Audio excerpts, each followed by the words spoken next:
Hello there, everybody. This is General Snivy, and welcome back to more of the God of War playthrough. We finished the main game in the last play session, and there's only one real thing left to do here. One final challenge left to conquer in all of God of War, besides God mode. Which I've stated before, and I'll say it again, I'm not doing a playthrough on God mode and the story. So anyway, last challenge we have here is the Challenge of the Gods. 10 rooms, 10 challenges. Can you make it to the end? Indeed, I believe we can, because I have done it once before and I sure as hell can do it again. Also, if my voice sounds a bit weird today, my allergies have been driving me absolutely bonkers this morning. My nose has been running almost non-stop. I'm stuffed up like mad. I've essentially flushed the frickin' thing and blew my nose several times. And I also took some allergy medicine too, so hopefully things will go better.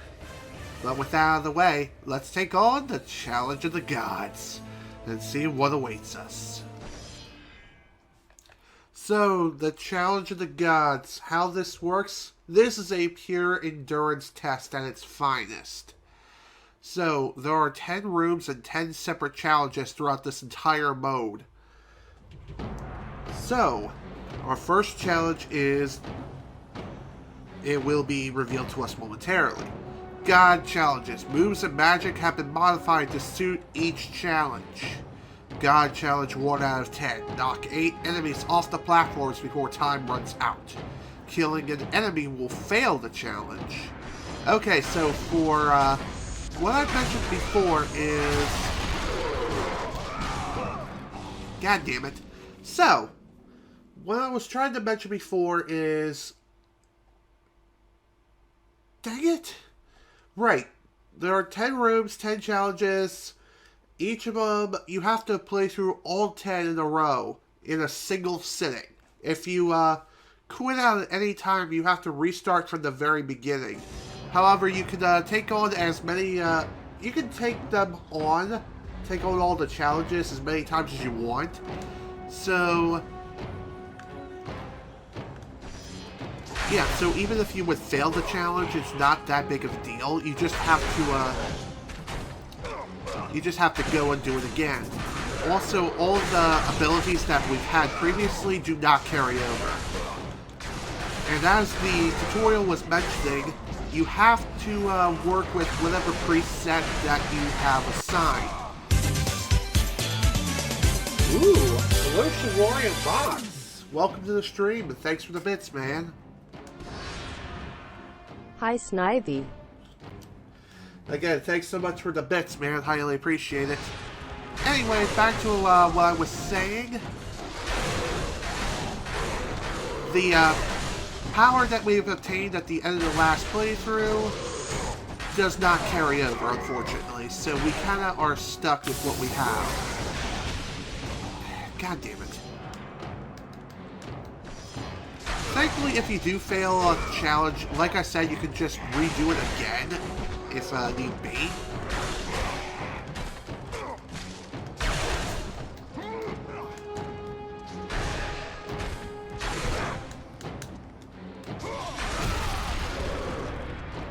I thought someone died there.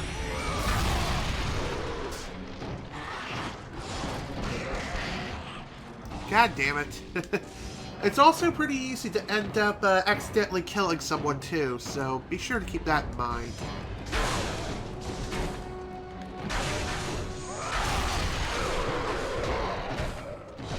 Damn it! And they can also throw you off the platform too, so that's really annoying. So these challenges are pretty unique, as you have to essentially think with not so much on your feet for each of these challenges. It's more like you gotta take them on in a very unique way.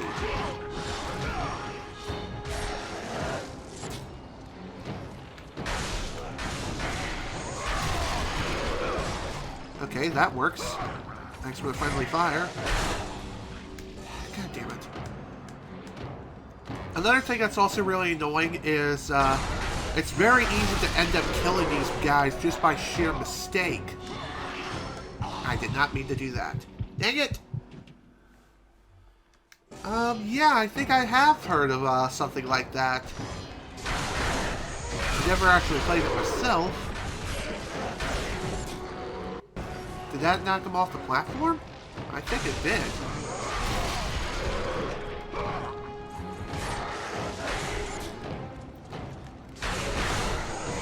So these challenges, like I mentioned before, these can range from kind of intimidating to difficult as all hell to, oh my god, I want to pull my freaking hair out, kind of difficult. It appears that the first challenge is probably one of the more difficult ones that you'll encounter here. Though, like I said, you just have to use your brain a bit.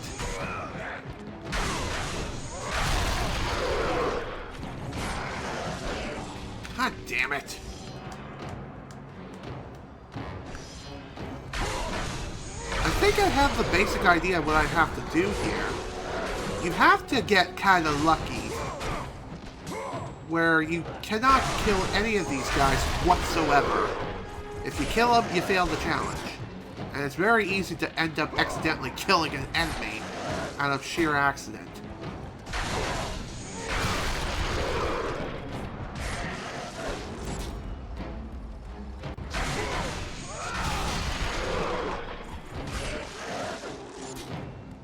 Is that it? Are we done? No, not yet.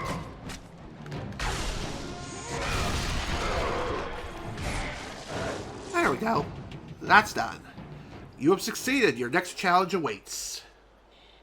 Yes, you can. That's what I've been trying to do, but that strategy is not exactly 100% foolproof, as I've clearly demonstrated. If you happen to mistime your throw and the enemy is in an improper position, you'll end up killing the enemy you throw instead of throwing them off of the arena. And that's not something you want. You want them to be in just the right position where they not only hit the target that you're targeting, but also fly off the arena without fully dying as a result. And that's just the first challenge. We still got 9 more to go. So, anyway, challenge 2.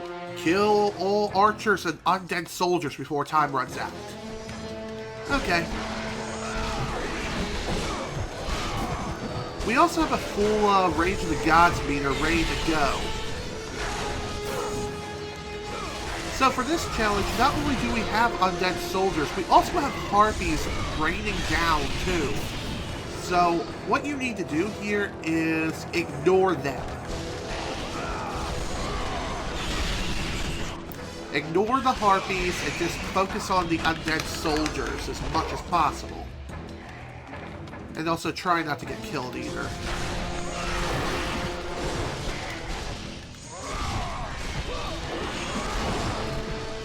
For this challenge, you are granted the spell of Army of Hades for this round, which is very, very useful to have. Let me tell you. Just keep in mind, though, you only get one use of it, so you kind of need to use it wisely.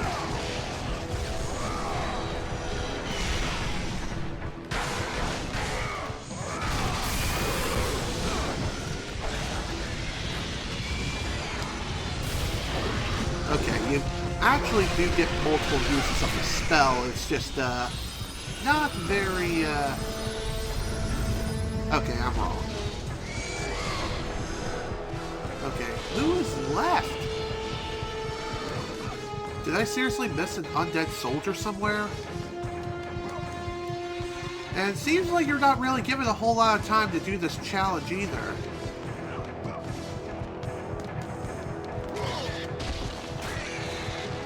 And of course, if you run out of time, like I've mentioned before, you have to redo the entire challenge all over again.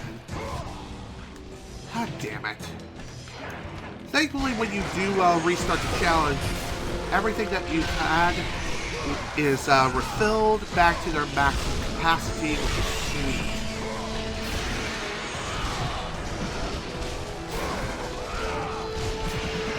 So when it comes to this particular challenge, don't play around. Just unleash all the pain that you possibly can and keep moving.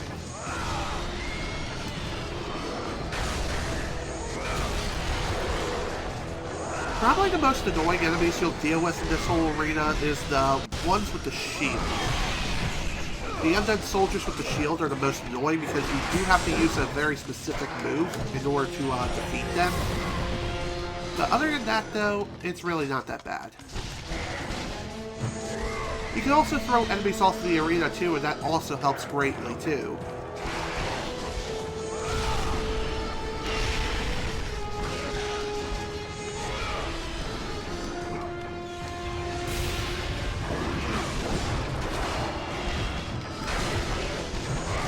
Okay.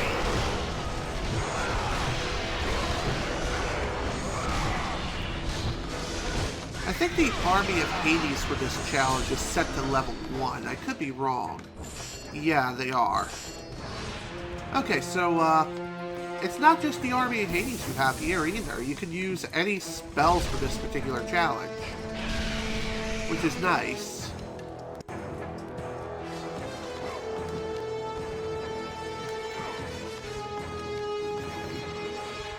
Who else is left besides just, I thought it said just to kill the archers and the undead guys. God damn it.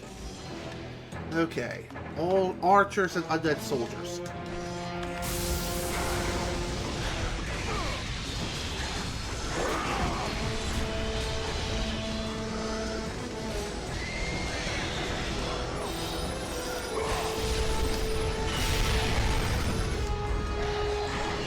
The nice thing about the range of the gods for this particular challenge, if you have it all filled up and good to go, is that you can just unleash all the magic power you have without expending any MP or magic power.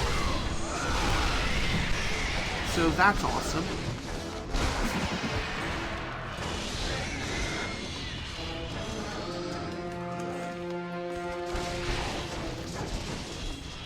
Alrighty. See you in a sec. Or I'll see you soon.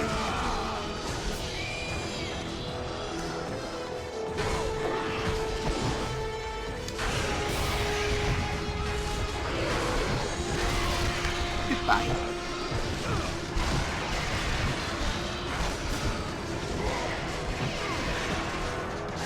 Again, I kind of wish I know exactly what's left over here.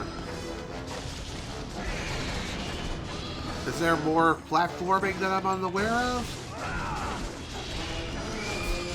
Because I seem to be running out of frickin' time just because of the fact that I can't find the... Oh. Okay. That makes more sense then.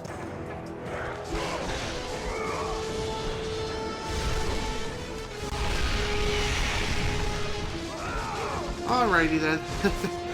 Guess we'll be doing this again.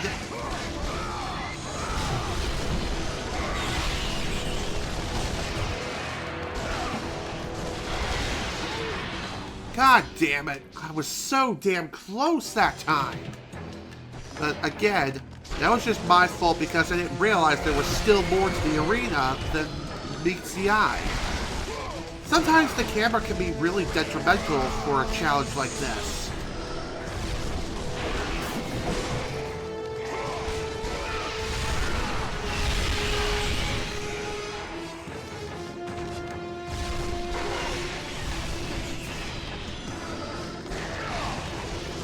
Okay.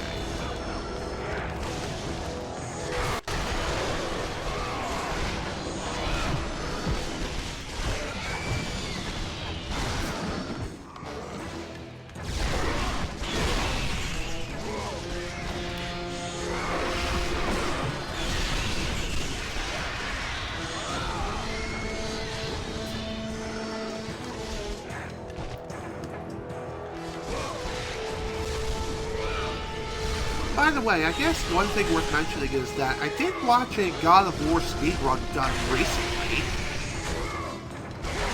Granted, run I've watched was like over a year old. And the current world record was done via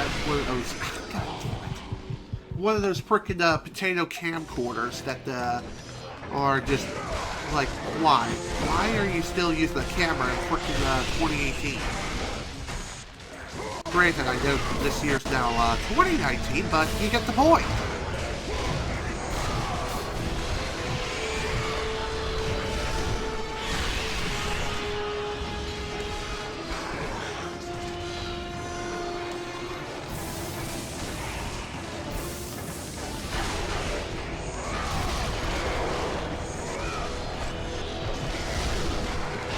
I really hate the fact that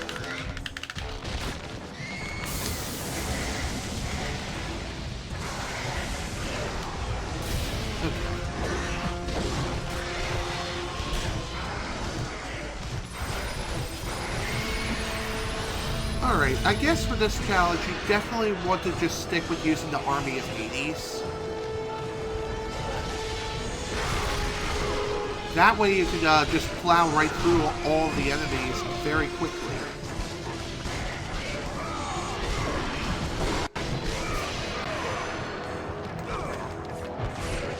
You also don't want to fool around very much. If you do, you're going to waste a whole lot of time, and time is not exactly something we have, especially on this attempt, since everything that could possibly go wrong has went wrong.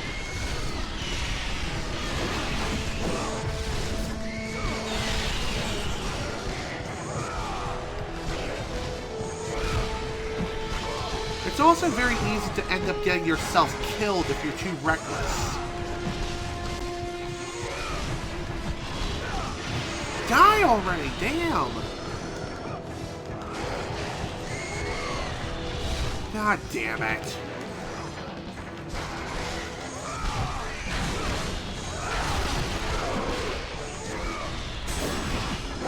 I don't know if there's any sort of secret to this whole challenge whatsoever, but believe it or not, there is a speedrun.com leaderboards for the Challenge of the Gods mode. And I've seen people finish this in like 15 minutes. Like a little over 15 minutes. I'm dead serious. That's like the world record right now. Like a little over 15 minutes or so. If not, it's less than that.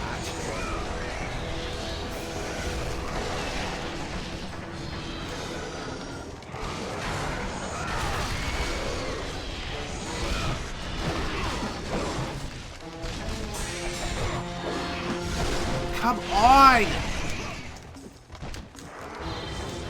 I did not mean to do that. Whatever. This might be easier. Or not.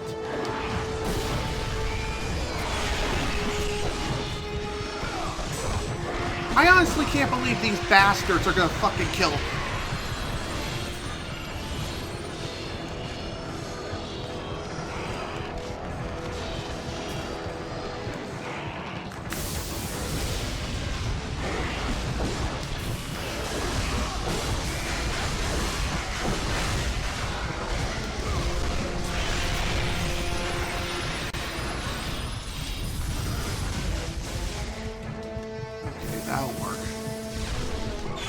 Damn it! Frickin' spiked into the frickin' ground. God, I hate that shit.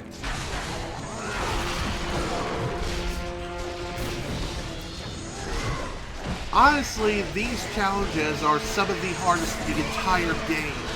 And if you can get through them in a very timely manner, then you really are a god in God of War. Well, that was easy.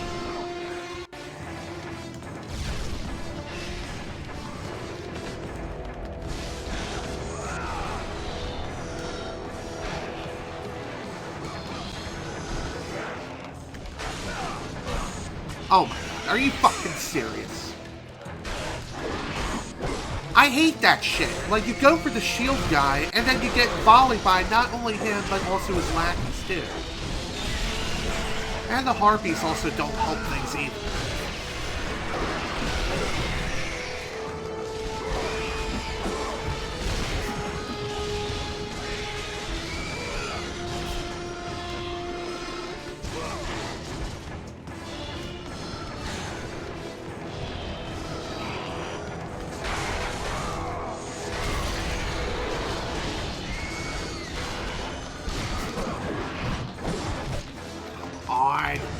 Let me throw this stuff already. Damn.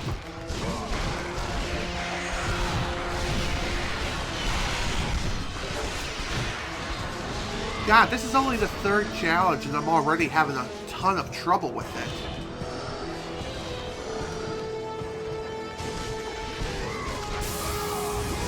Oh my god, really? All because I activated Rage of the Gods? And ended up accidentally rolling.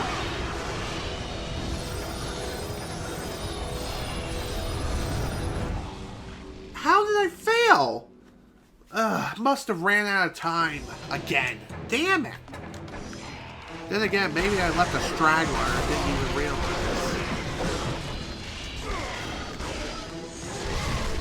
That's the thing with trying to multitask and get from one platform to the next.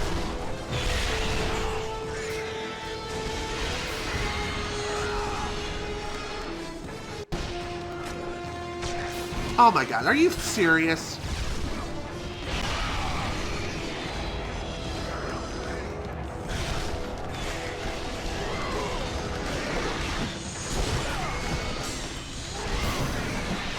What's really annoying is that when the enemy blocks your attack, that wastes even more time. And time's not exactly something that you have for this fight. You have like about 115 seconds to win this battle.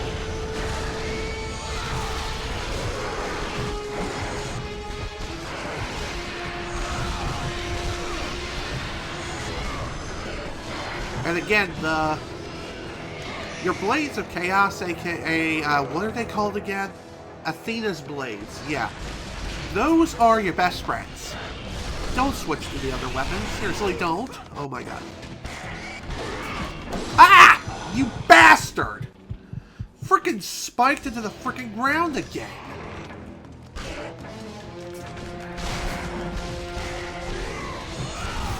Hate that crap.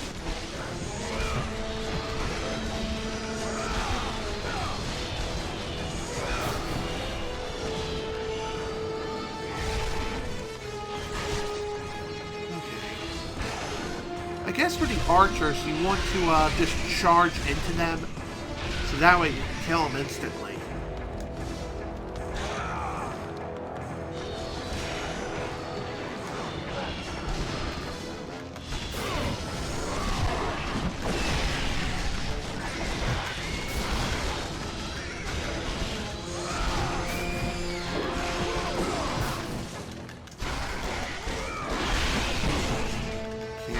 Anything.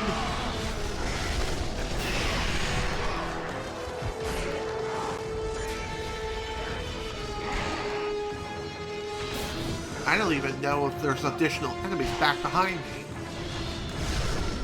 The problem is... Come on, let's go back. Yeah, as I thought.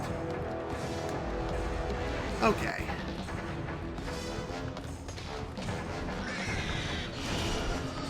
I'm dead.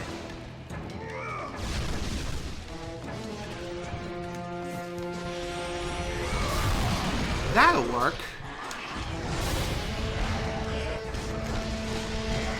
That'll help with clearing enemies out. That's for certain.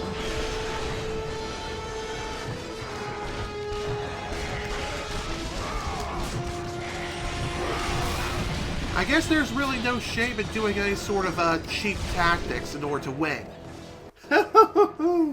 I'm kind of surprised that even worked. On to the next one. Good lord, that was painful. Alright, for challenge number 3, break all the pots before time runs out. Funny how I was still flinching from the end of the last challenge. Okay, so for this one, there's no real danger of sorts whatsoever here. You just have to worry about breaking all the pots within the time limit, which we just barely managed to do. Thankfully, this challenge was a lot easier than any of the others. Alright, so for challenge number 4, we gotta kill 4 Minotaurs, but none of the undead soldiers. Okay. That's gonna be a lot easier said than done.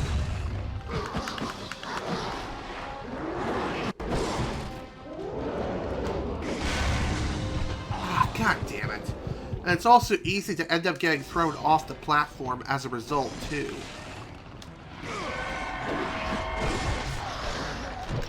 Get out of my fucking way! Wow, fuck you! Is there any way I can restart? From last checkpoint. Okay. Wow, I got freaking gang raped into oblivion. Freaking raped.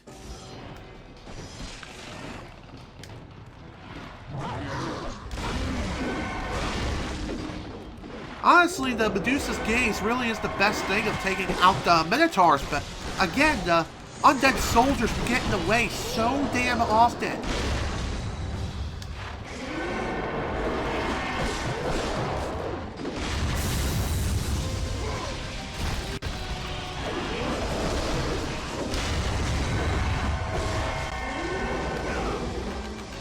We're going for this one. Oh wow, I succeeded? I don't even, but I'll gladly take it. Man, this challenge was definitely a pain in the ass. Alright, time for challenge number 5. Shoot all the undead soldiers, just don't shoot the human soldiers. Which is a lot easier said than done. Damn it. Alright, so for this one, you kind of have to have a really good timing for this,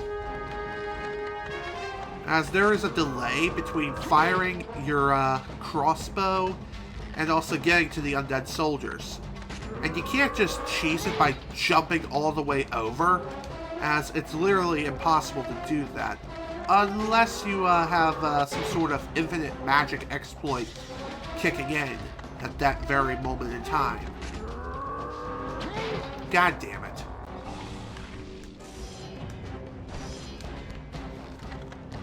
Also, get used to hearing this song a lot, as everyone's literally dancing around playing musical chairs, except the music is going constantly.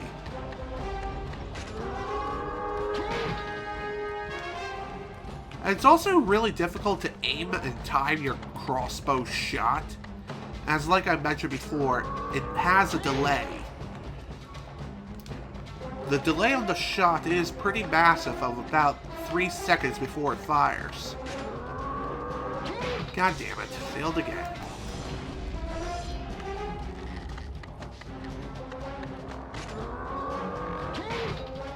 Unless there's a way for me to get over here with some sort of a weird exploit, that'd be awesome. I guess one other thing worth noting is if you use the Rage of the Gods in one challenge, then it's not refilled, unlike your magic and health, which are automatically refilled. The only time it gets refilled is if you came into the Challenge of the Gods with the Rage of the Gods fully active, and you haven't used it in the previous round. Also, thankfully, this challenge does not have a time limit whatsoever to worry about. The only thing you have to worry about, of course, is just literally getting over here and,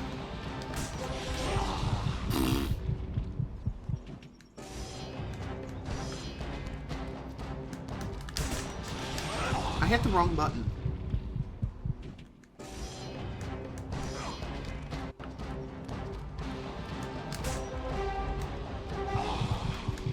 Okay. I was thinking of trying like some sort of weird speedrunning tactic that involves you jumping with Medusa's instant gaze ability, but that does not work for this challenge, as the ability is literally locked. You have to upgrade the ability, which obviously you can't really do that here. I mean, you could if you had enough red orbs, but again, there's not really much of a point of going after the red orbs during this challenge, as it really doesn't do you very much good.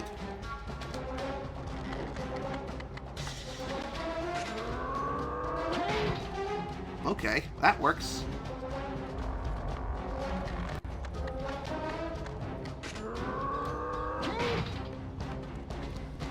Okay. Again, like I said, timing this is really damn difficult. And more often than not, you'll end up hitting a human soldier rather than an enemy undead soldier.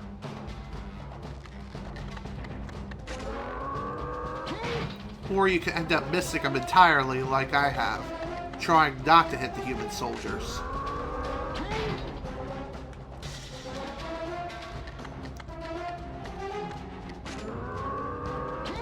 Damn it! What really sucks is that these soldiers have no sense of direction whatsoever.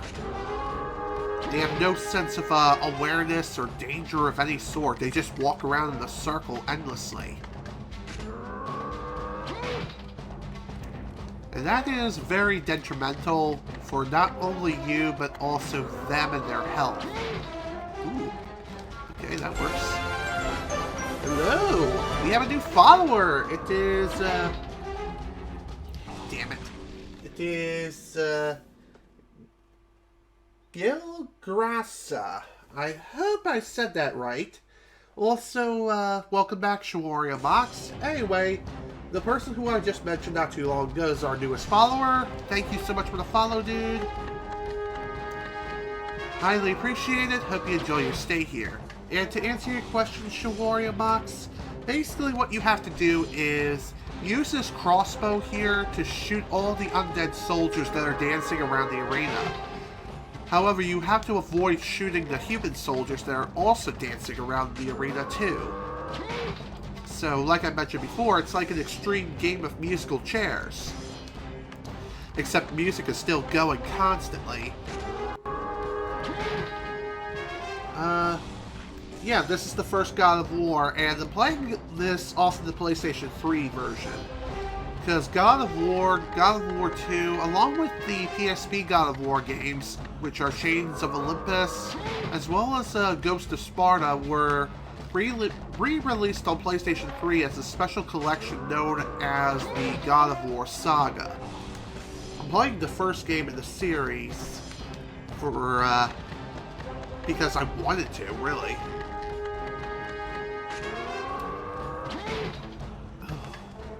I thought I hit a human soldier for a second there.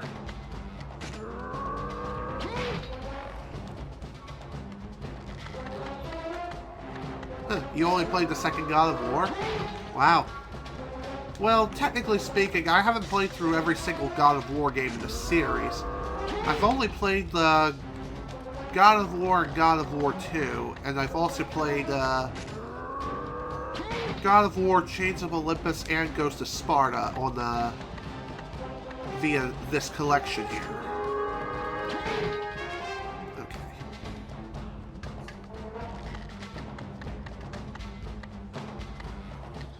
This should be good.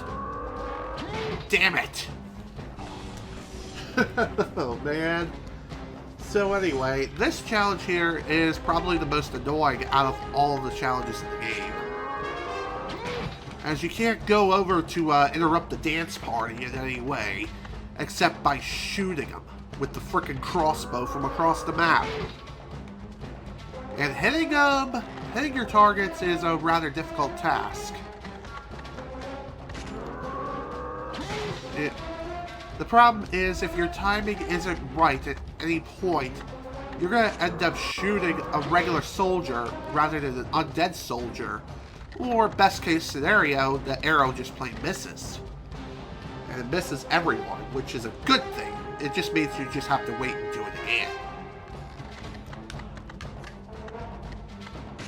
Ah, damn it. Mistimed it. Again. From what I can tell, there's 6 undead soldiers and 3 regular soldiers. For whatever reason, the soldiers just do not attack each other in any way. And like I mentioned, they just dance around. They walk around the arena aimlessly all the time. It's a bit weird. It's also possible to end up throwing these undead soldiers out of sync. God damn it. If you do that... Ooh, wow. Shot that one in the booty. Kind of surprised it didn't hit the human soldier first. Oh, God damn it. Like I said, most annoying challenge in the entire game, honestly. But it's far from the hardest. The hardest challenges are yet to come. Trust me. God damn it. Okay, at least it missed.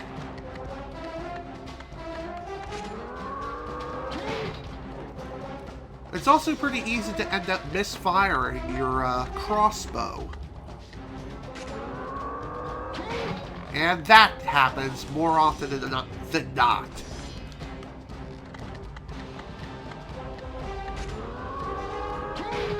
Damn it!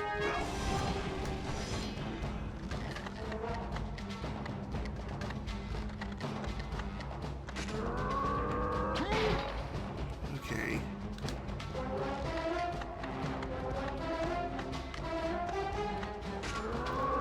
Damn it, it missed.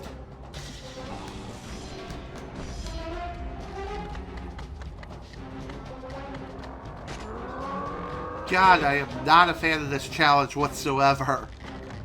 Definitely one of my least favorites in the entire frickin' Challenge the Gods. But my least favorite is between this one as well as the final challenge. As the final challenge is purely difficult. Like, really, really damn difficult. But this one is more of an annoyance than difficult. God damn it, shot him again.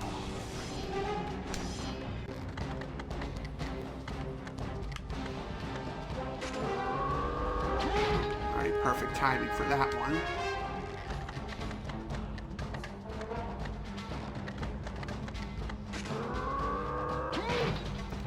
Okay, I'm kind of surprised I hit the undead soldier and not the regular one there.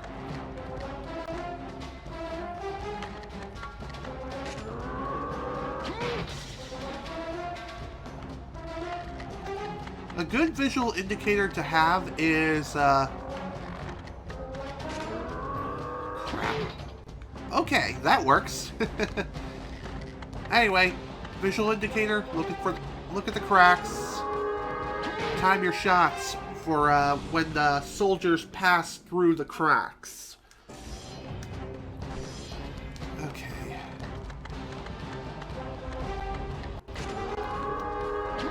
Damn it! Okay, at least it missed everyone that time. And human soldier casualty. Okay, never mind.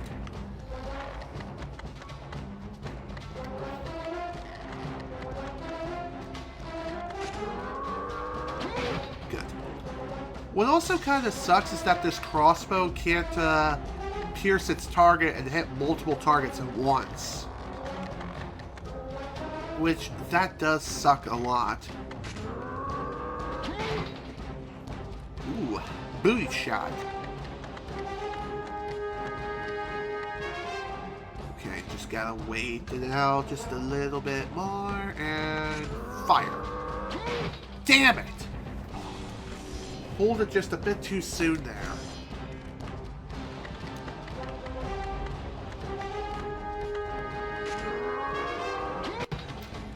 Like I said, you can redo these challenges as many times as need be. So long as you don't actually quit and return to the treasures menu, then you're good. If you return to the treasures menu at any point, you have to redo all the challenges all over again. Okay? MLG Quickscope.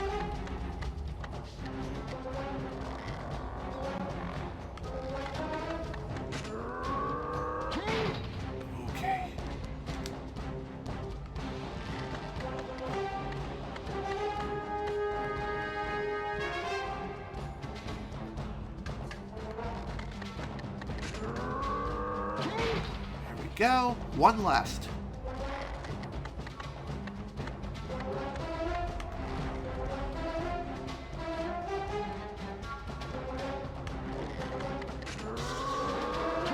Got him. Phew. Alright, another one down. On to the next after a quick drink. What the devil? How did a bunch of water just spill out of my bottle? Weird. Ugh. Okay. Let's continue. Alright, challenge 6. Reach the center of the end platform before time runs out.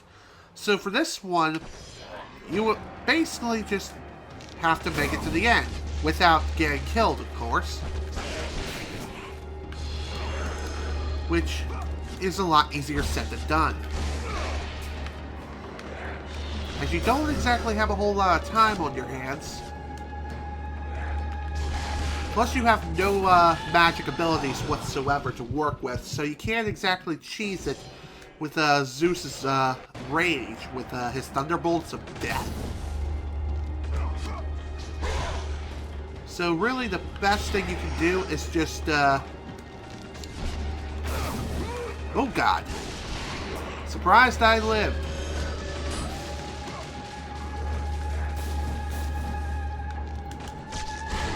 Okay.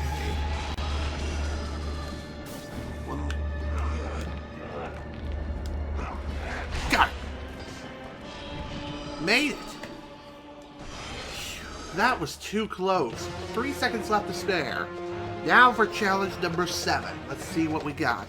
Rule number 1, kill all enemies. Rule number 2, don't get hit.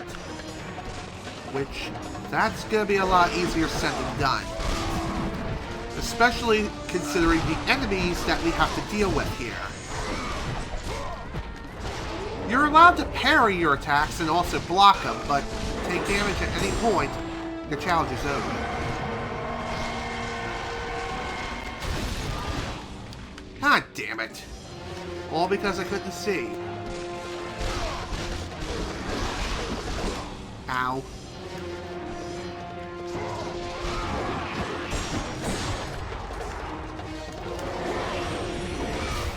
Oh, come on! How did I take damage there? Okay, so for this challenge, what I recommend you do is cheese strats. Double jump into the air, hold L1, and charge a ground pound blast. Doing so will create a massive shockwave that will send enemies flying. Just keep in mind though, it does leave you vulnerable for a while, so be sure to time it properly, otherwise you're going to get completely massacred. Or hit.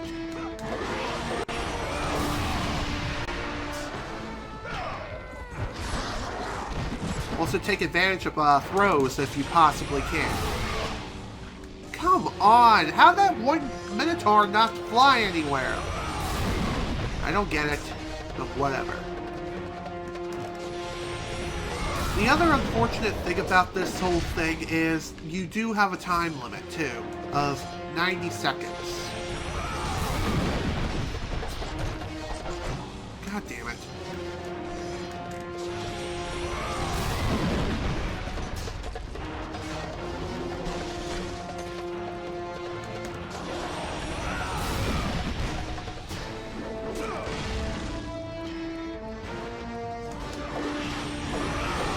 I don't even know if this is considered a good strat or not. I mean, if it is, great. What's also pretty nice is that if you're in the middle of a grabbing animation and you're throwing your enemy, you can, Alright, let's just try this instead. Okay. I think you did crap. Okay, note to self. After we get rid of the undead soldiers, we'll then activate the Medusa's gaze and just cheese the rest. That's really the best thing for us to do.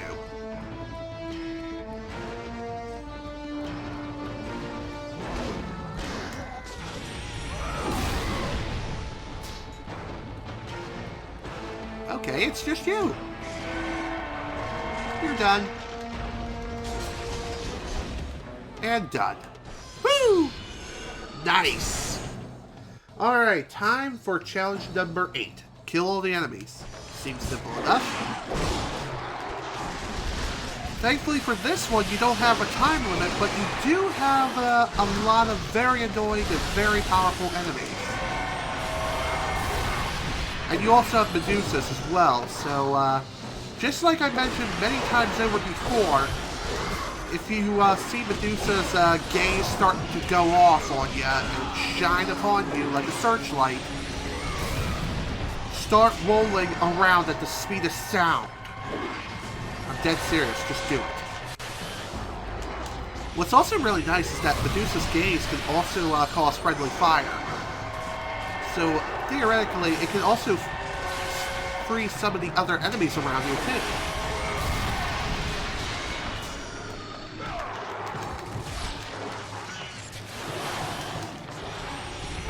Just kill everyone here by any means necessary, even if you have to cheese it and just throw enemies off the arena.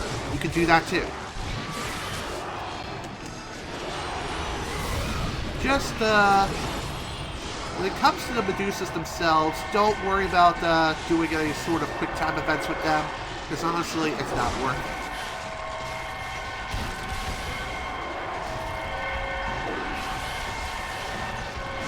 Again, take advantage of friendly fire being a very big thing here. And again, the best sort of attack you can do for a situation such as this is the ground pound-like attack of jumping high into the air, pushing and holding L1, and then holding circle to charge a mighty blast. Just like that. Eventually, the enemies will finally stop respawning again and again.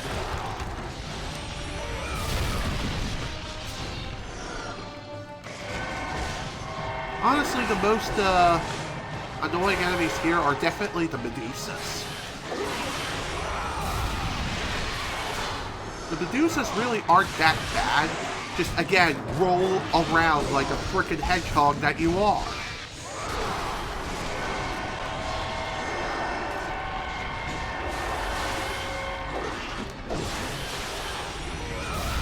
Goodbye. If you happen to get turned to stone, unfortunately, you will instantly die, I think. If not, then you'll get really close to death, and you're very easy to end up getting completely crushed. Quite literally, anyway.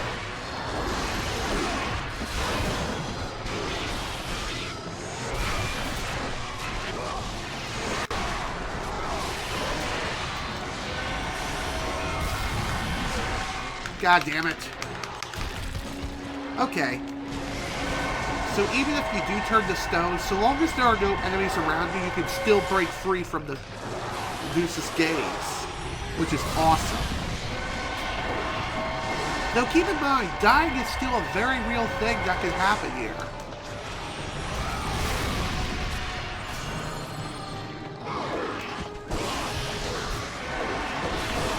Crap.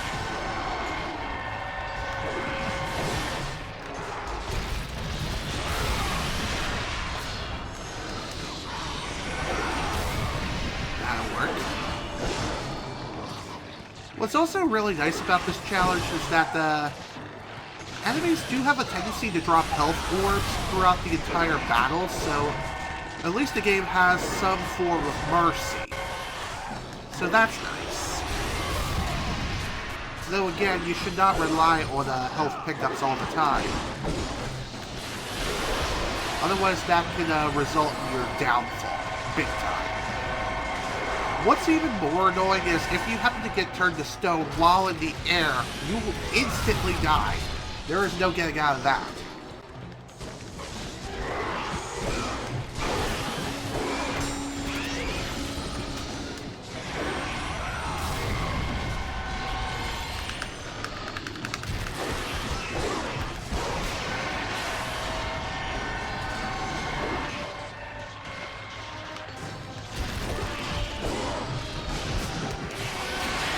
Crap.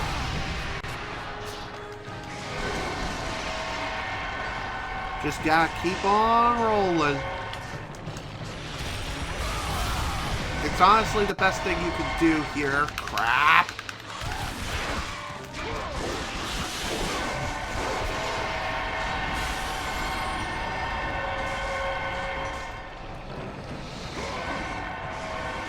It might be worth it to go for some quick time events if you have the opportunity to do so.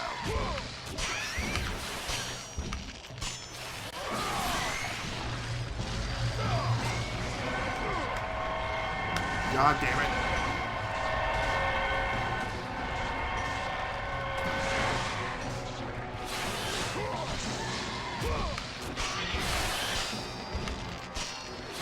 There we go. One other thing worth noting about these freaks is light attacks are basically your best friends, especially when they're in large groups of at least 4, as you're able to not only execute your attacks quickly, but you'll also be able to roll immediately out of a combo if need be, which is honestly the best thing for you to do.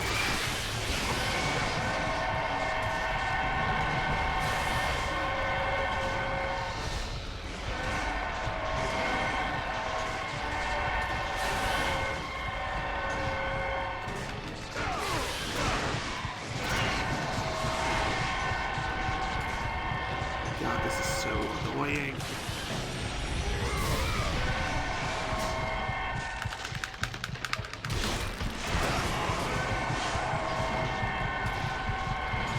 How many more of these are left?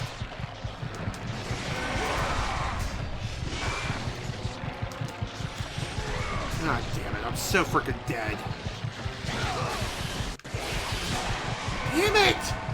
Man, that is so lame.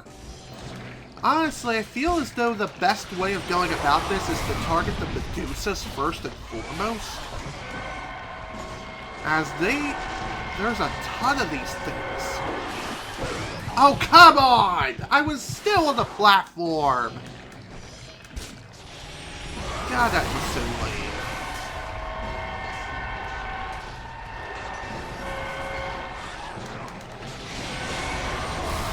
Yeah, the Medusas are definitely the worst enemies here.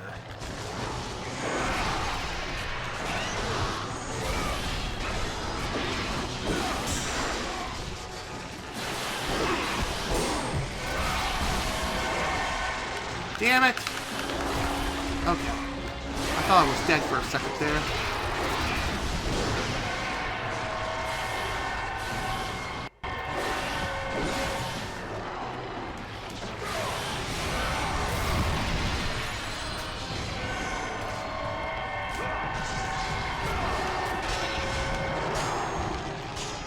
One very nice thing about the quick time event thing is if you're in the middle of a quick time event and Medusa's gaze is on you, you won't turn to stone so long as you're still within the event.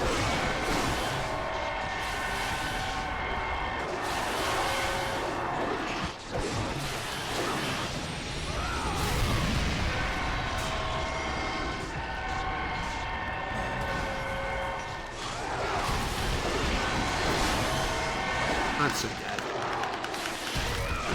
Never mind.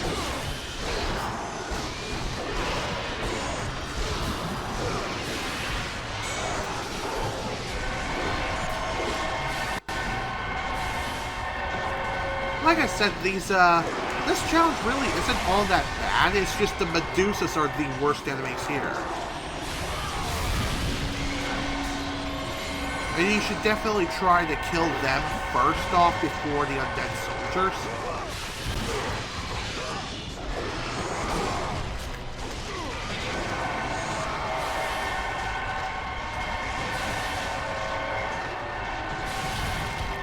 Thankfully, again, the whole friendly fire aspect is a really beneficial thing for you.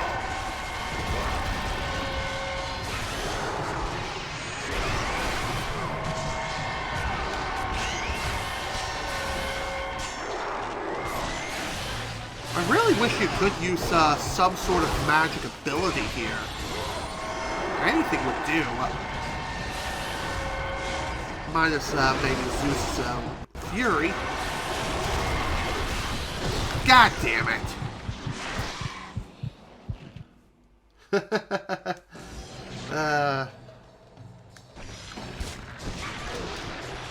Man.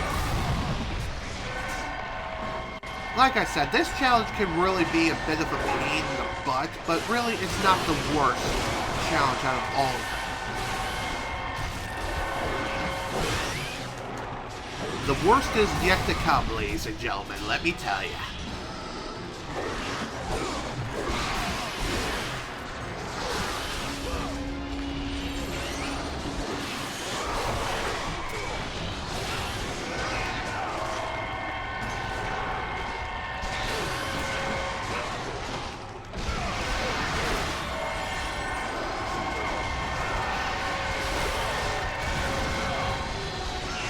I guess one thing you could do is, if you're in the middle of Medusa's gaze, what you could do is do like a quick jab and then roll.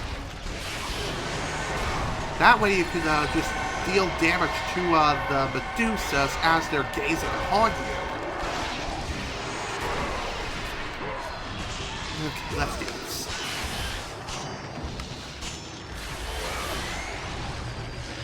Also try to go for the quick time event as often as you can. Crap.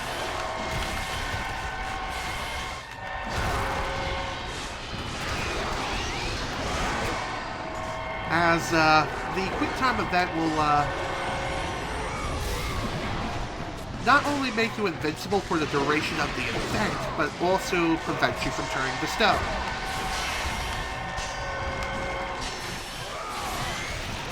The only time you would not be invincible is if you would fail the event.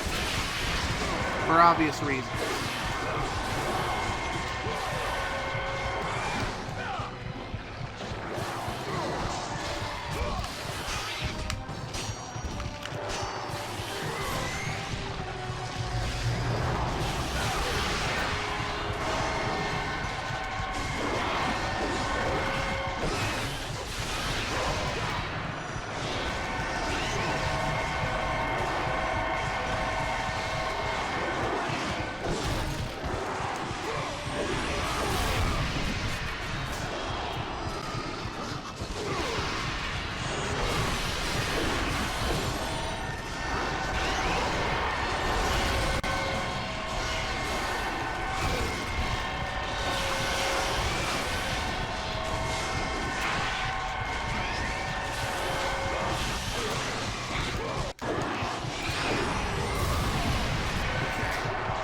Something like this definitely requires a ton of concentration.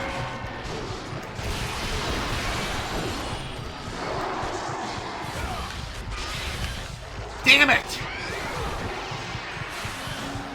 Can't believe I did that.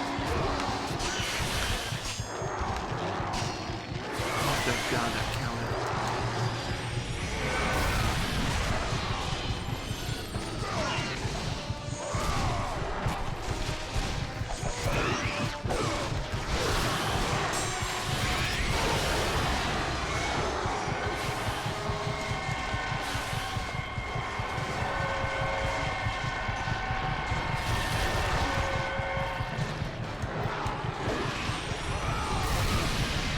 That'll work, I guess, but was really hoping for help. God damn it. Again, the Medusas are honestly the worst enemies here.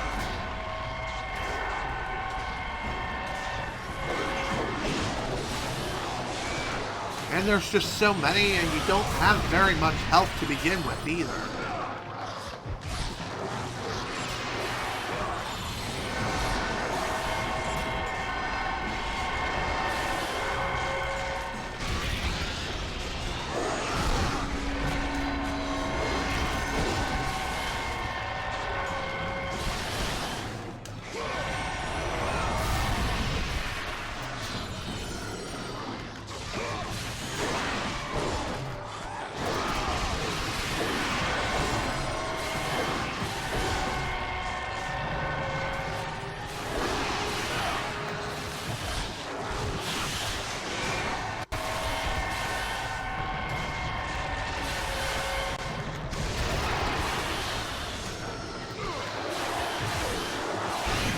If you can throw any of these undead soldiers onto the Medusas, that would be fantastic.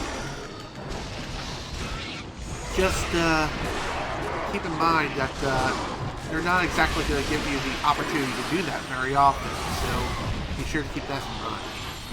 And more often than not, the game will prioritize other undead soldiers that are on screen.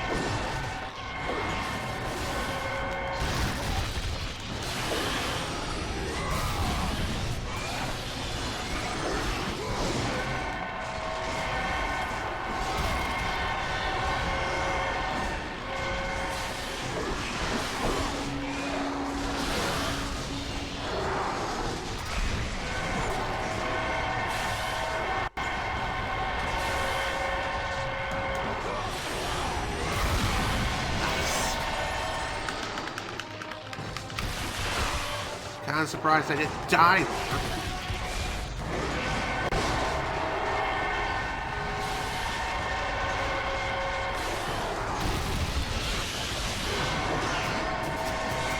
Damn it.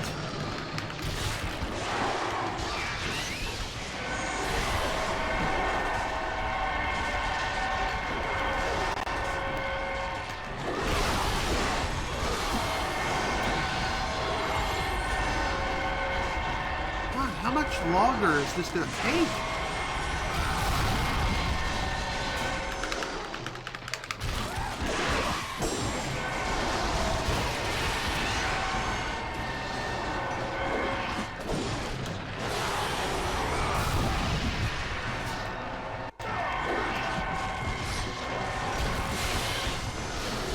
Again, it feels as though cheese strats really are the best kinds of strats for endurance battles such as these. Especially with ones with, yeah, I guess. Though I'm not really into wrestling, so I can't really say if that's a wrestling term or what.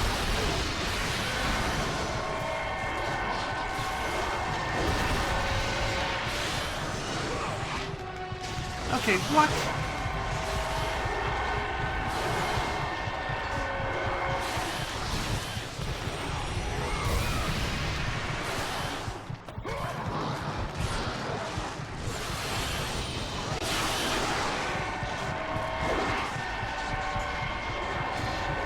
I really could use some extra health right about now. I really don't understand how is it that sometimes the enemies can deal so much damage in one attack.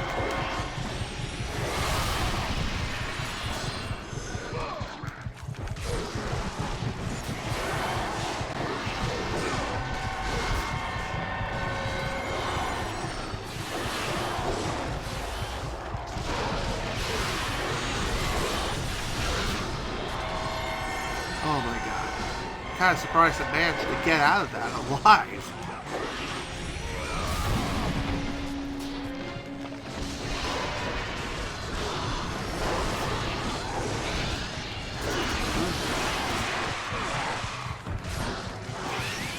Back on Death's doorstep again.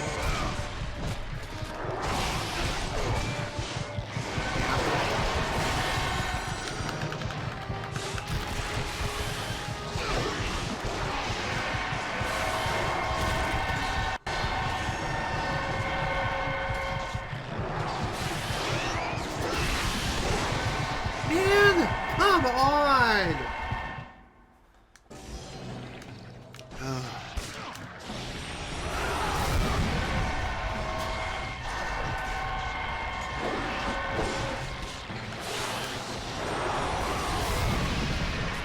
Again, if I had something like the Simon's Rage, this would be so much easier.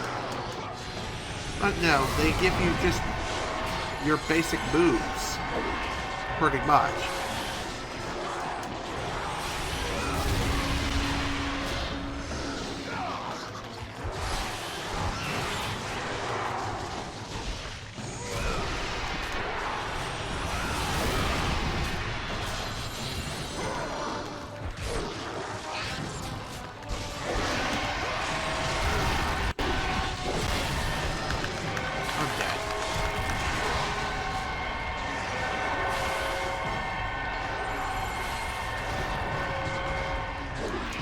Okay then, never mind. Everything's good here.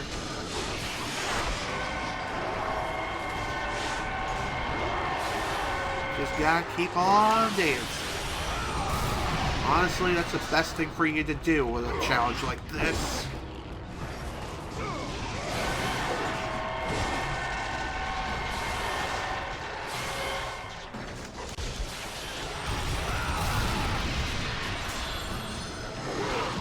Really? How'd that not work?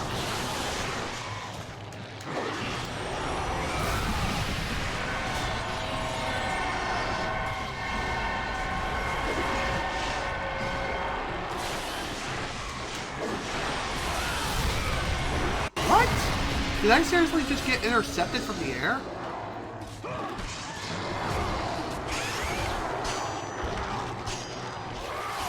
There we go.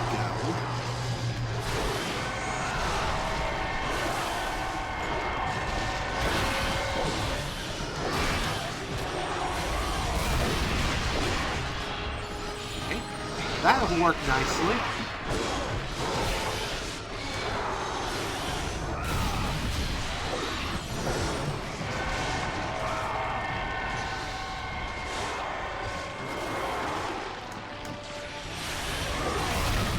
Goodbye.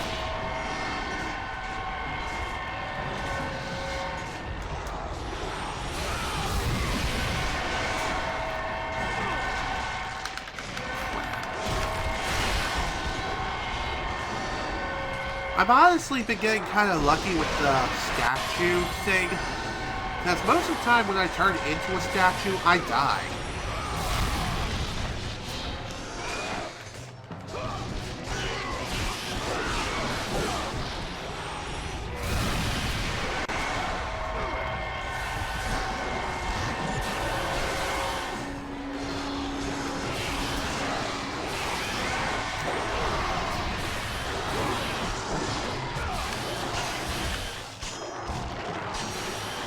Goodbye.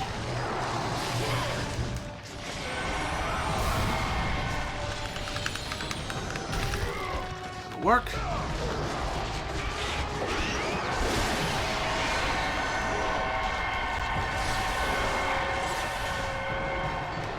Did that seriously miss? Wouldn't surprise me in the least bit, but still, it is annoying.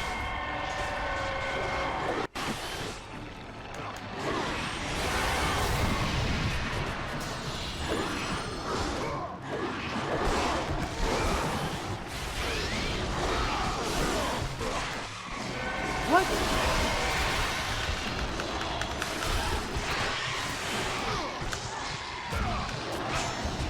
Okay, what? That is bullshit. Why did I suddenly get kicked out? Whatever.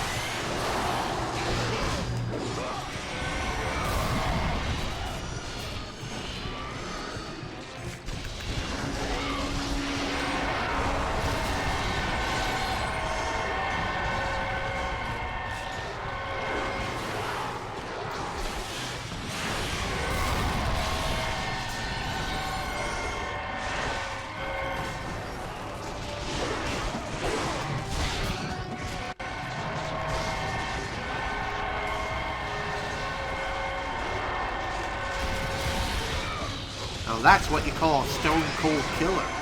Okay, I'll stop.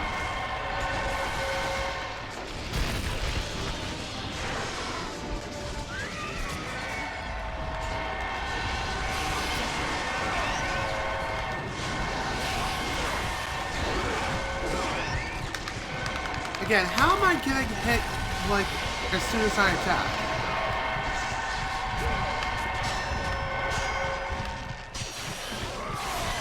Go.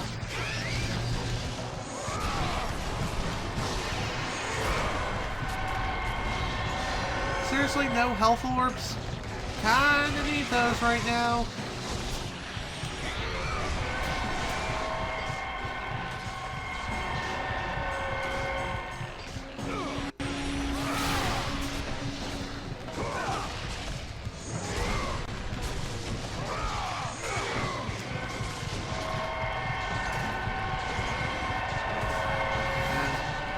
God, this is annoying.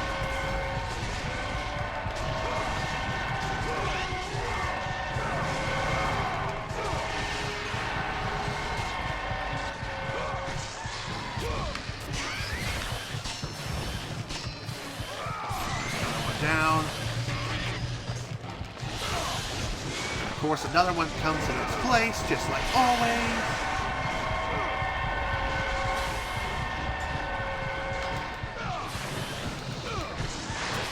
What? Okay, seriously? How did I get kicked out of that? Whatever, game. Screw you.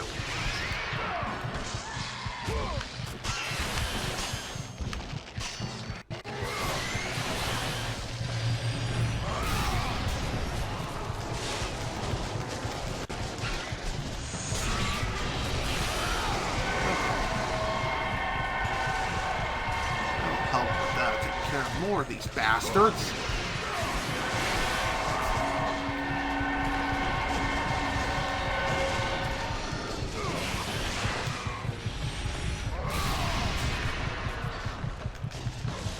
Okay, can't really go for any more quick time events.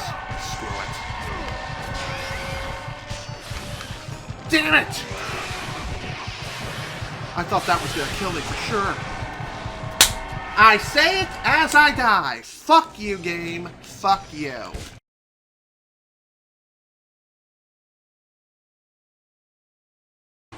Too bad it doesn't matter because I'm gonna die again because I have no goddamn fucking health with this fucking bullshit of a challenge. Seriously, give me more fucking health, game. Now my throat is freaking killing me. God damn this fucking challenge. Suck dick. Worst challenge, definitely the hardest.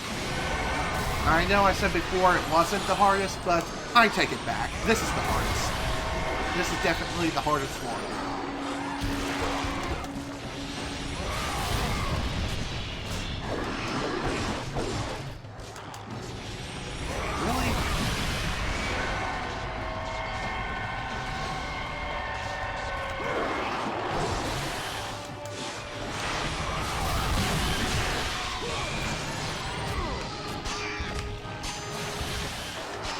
Oh my god, I'm surprised that let me do that.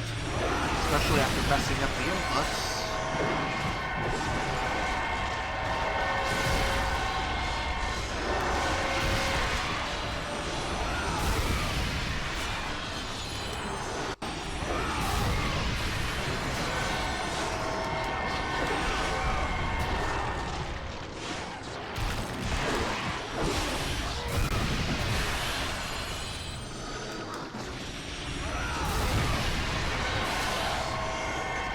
I always get so goddamn close with this challenge, and I always die just before finishing it, every goddamn time. This is seriously the most difficult out of all the frickin' challenges. Why isn't this considered the last one? Seriously, this is worthy of being at the very end.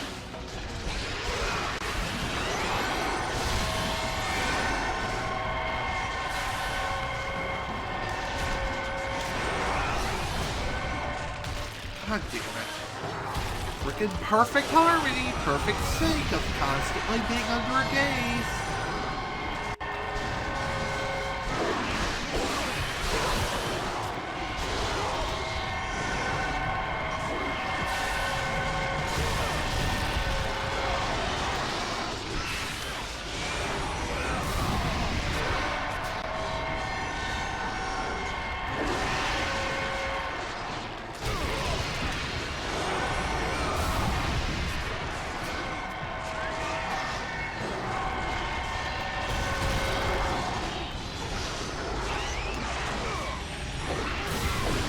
Of course he freaking dodged it.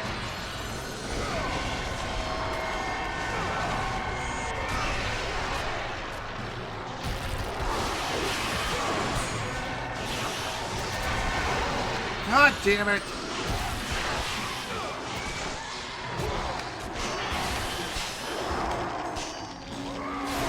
Go. Sit down, bitch.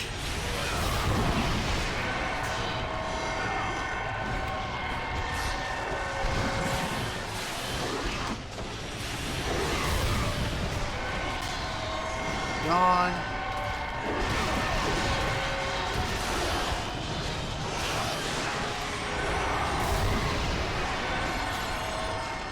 Really?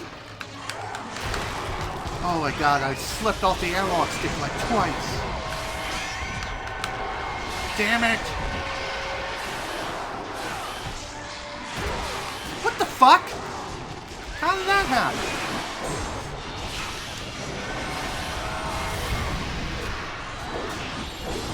I hate that, how sometimes your quick time events can get interrupted.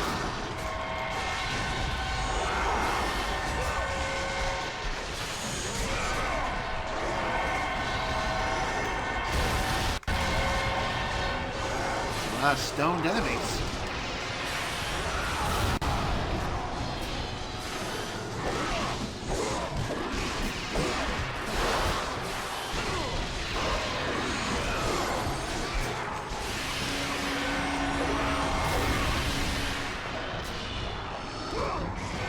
Really?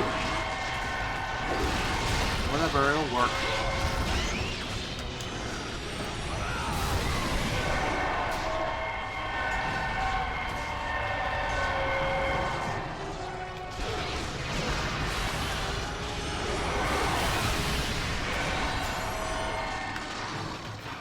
How?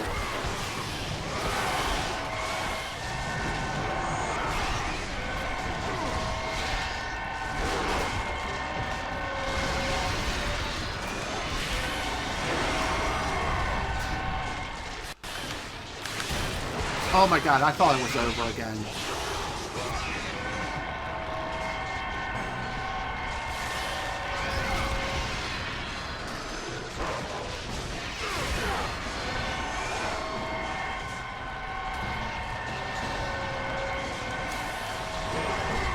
Crap.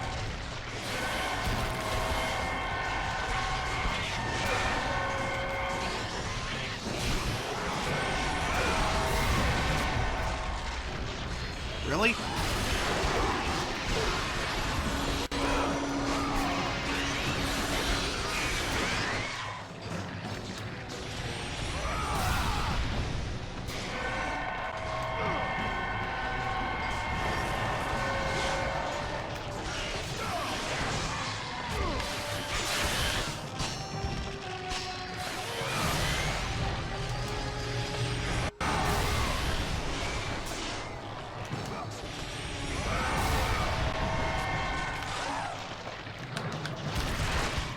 God, my hands are so damn sweaty that my thumb keeps slipping off the damn analog stick.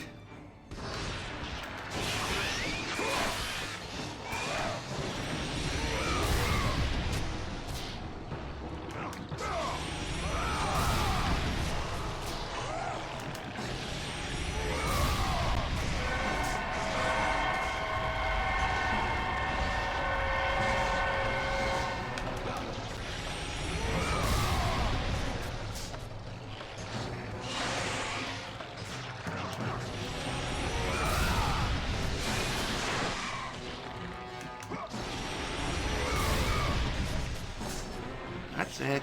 That's it. Come at me one at a time.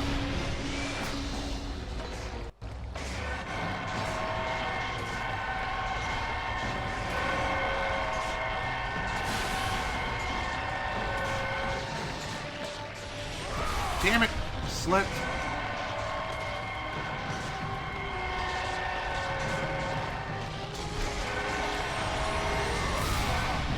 That was very risky. I shouldn't have done that.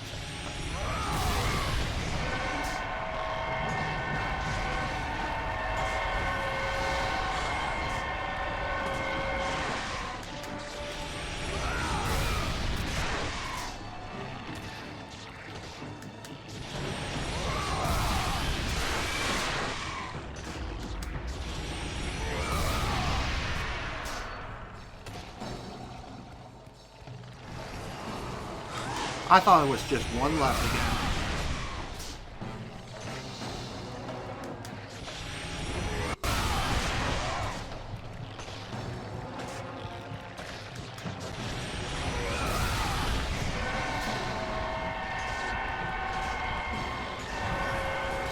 it more, man.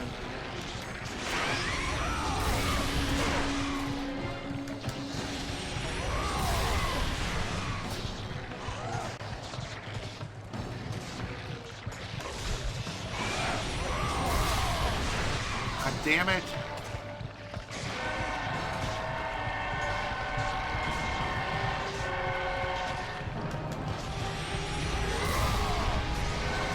Seriously?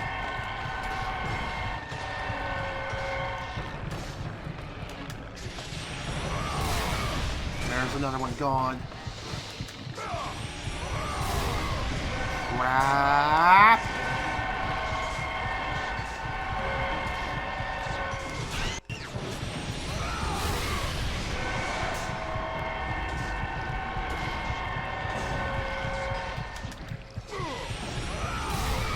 Why do you have to be there?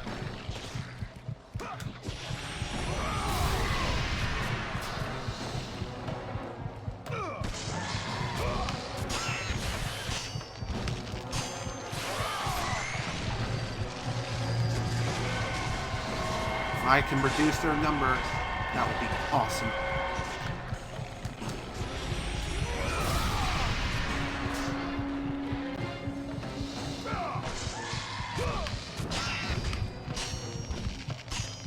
Please be done.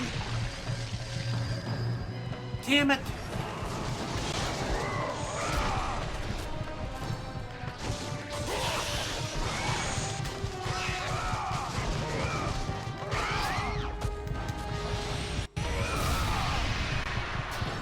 Please be over, please!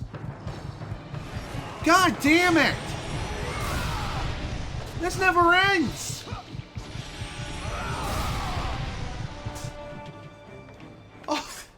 Oh my god, Jesus Christ on a fucking bicycle. It's done. That challenge was evil.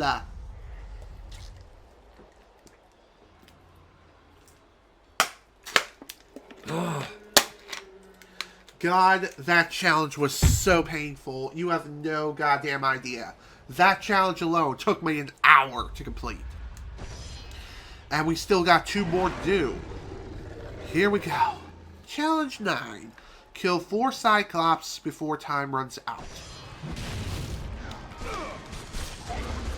The Cyclops are not alone in this challenge, as they also have these Sphinx-like enemies too.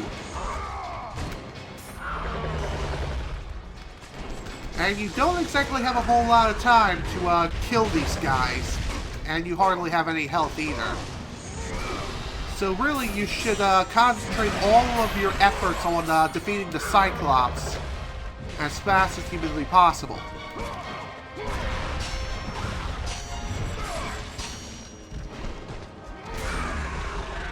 Okay, that's one.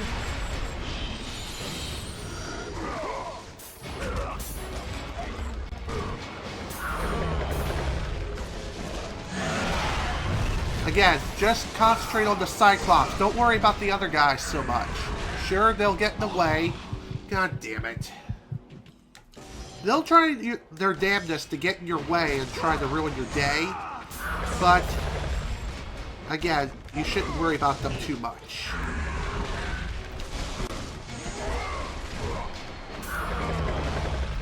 Just try to focus on trying to defeat the Cyclops as fast as possible.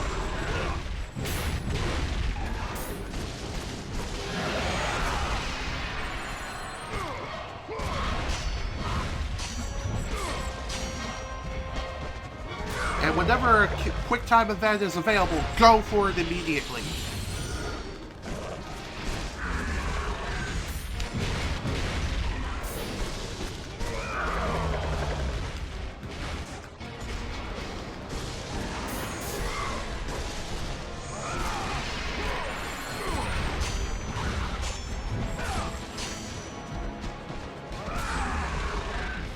Okay, that's 2 down.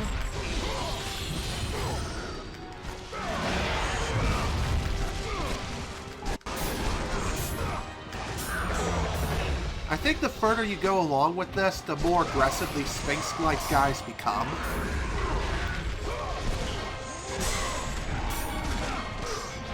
And the more likely they'll also try to interrupt your combos too. And you can also very easily be tossed off of the arena too by not only these guys, but also the Cyclops too. And that is really damn annoying. Okay, I wasn't sure what abilities I had.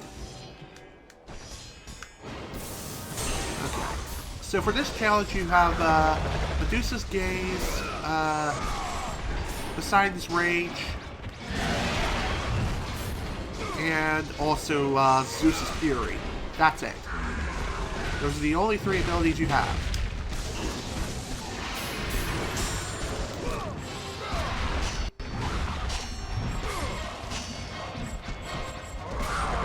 Okay, 1 down.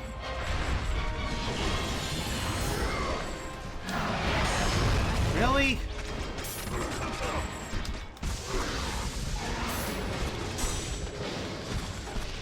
Poseidon's Rage is good for like getting enemies off of you, but not so good for dealing damage in this scenario here.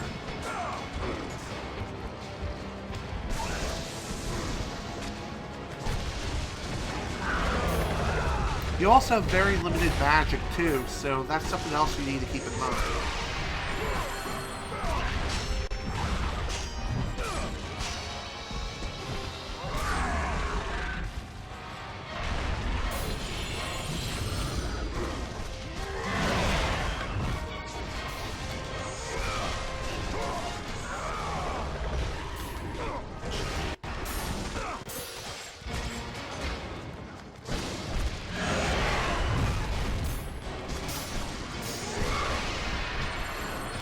The rage of the gods drive your blades, Kratos. Definitely not going to be using that until the final challenge, that's for certain.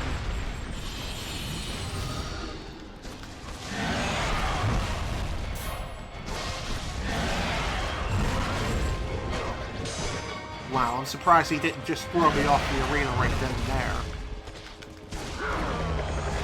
The edge of the arena is the worst place to be here.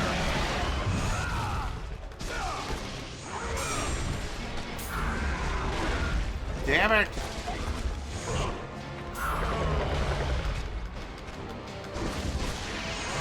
It's like once you start getting juggled around, that's it, your butt is done. Wow! Holy crap, I can't believe I managed to pull that off. Thank God that didn't take anywhere near as long as the previous one, that's for certain. Now, it's time for the final challenge.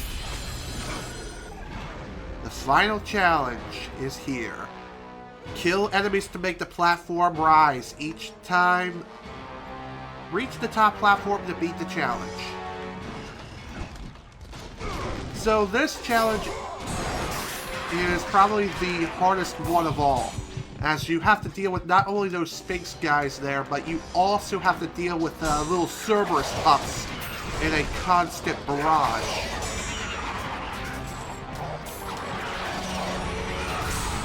You also can't be screwing around too much throughout the entirety of this fight here, as though you are killing enemies to make the platform rise, it will drop down over time. So if you're taking too long, you're going to lose. And it's also pretty easy to get thrown off of the platforms too. God damn it. I hate that shit. Plus, the knockback on these guys is quite massive. So your best course of action is just to throw the enemies off of the arena as soon as humanly possible. God damn it! Come on!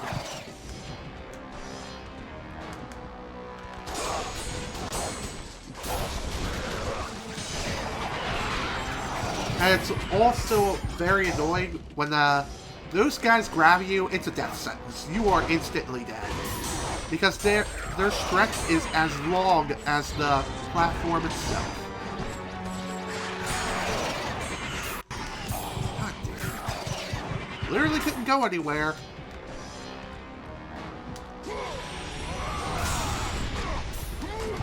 Come come on, man! Again?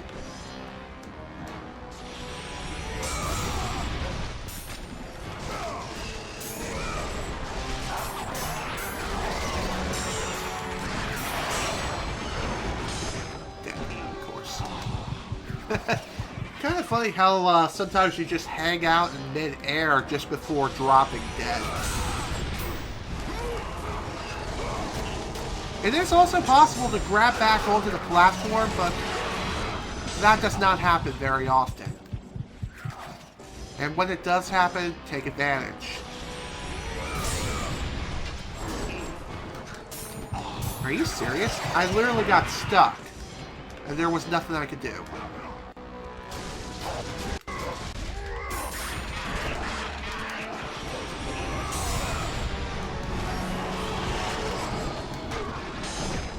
Okay, he just saved me there.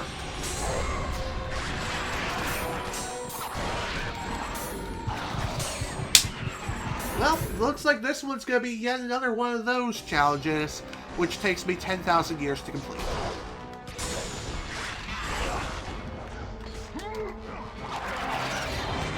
I did not mean to pull this out. Oh, come on!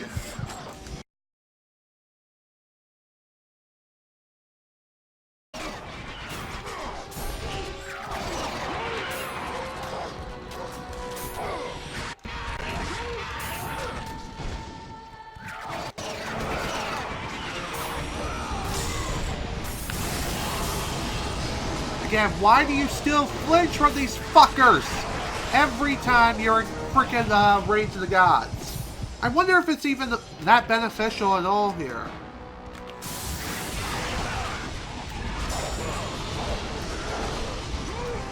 No, I don't think it is.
Go out!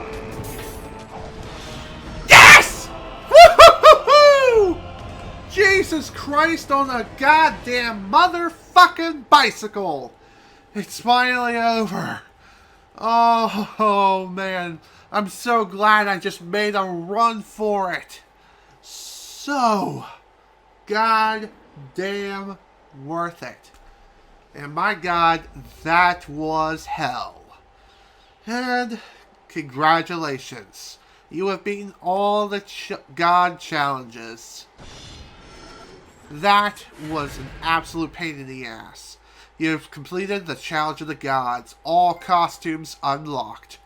Begin a new game to access costumes. Would you like to save? Hell yes! I would like to save. Thank you very, very much. Okay, now that that is finally over with, the unlockable costumes are accessible via New Game Plus. So if we go to New Game and select the difficulty from either the same difficulty we completed the game, or the or difficulty lower, if we select it, we can choose a costume. We have Kratos' default costume, Chef of War, Bubbles, Tycoonus, Dairy Bastard, Ares' armor. That is awesome. So, each of these costumes have their own unique benefits. So, for example, Chef of War has a preferred skill of magic. I'm not too sure what this means. If I have to guess, probably you get more magic orbs, or you get unlimited magic. I'm not too sure. Bubbles' preferred skill is health. So what that is you get additional health orb pickups, I think. Now that I think about it, I think Chef of War is the same sort of thing, except with magic. Tycoonist, you get more experience orbs for every kill. Dairy Bastard is also magic, has a magic preferred skill, except I think this gives you unlimited magic, so that is awesome. And Ares' armor, it grants you additional armor, additional protection, so you don't take as much damage throughout the course of the game. So that is sweet. Unfortunately, if you select a higher difficulty that you completed the game on, like say God mode, you can't use the unlockable costumes on that difficulty unless you beat the game at least once on that particular difficulty. But if you select the difficulty or that you completed the game on or lower, you can use the unlockable costumes. Now that that is finally done and over with, we just have a couple of things really left here. That's about it. Just a secret revealed, the Fate of the Titan, and Secret Message 1, which, again, all falls in line of beat the game on God mode to unlock, which I'm not going to do. It's not worth the time. It's not worth the pain. I've already went through enough pain as is. So, with that done, let's take a look at the heroic possibilities first. So, let's take a look. Actually, before I get to any of that, I think we're going to take a quick bathroom break, and afterwards we'll get right back into the swing of things, so I'll be right back. Okay, I have returned. Ooh, I really needed that bathroom break, that's for certain. Alright. Now, instead of viewing this first, we're going to view something else. Let's see. Let's go to the character graveyard first. And let's view the character graveyard C3 models that did not make it into the game. Let's take a look.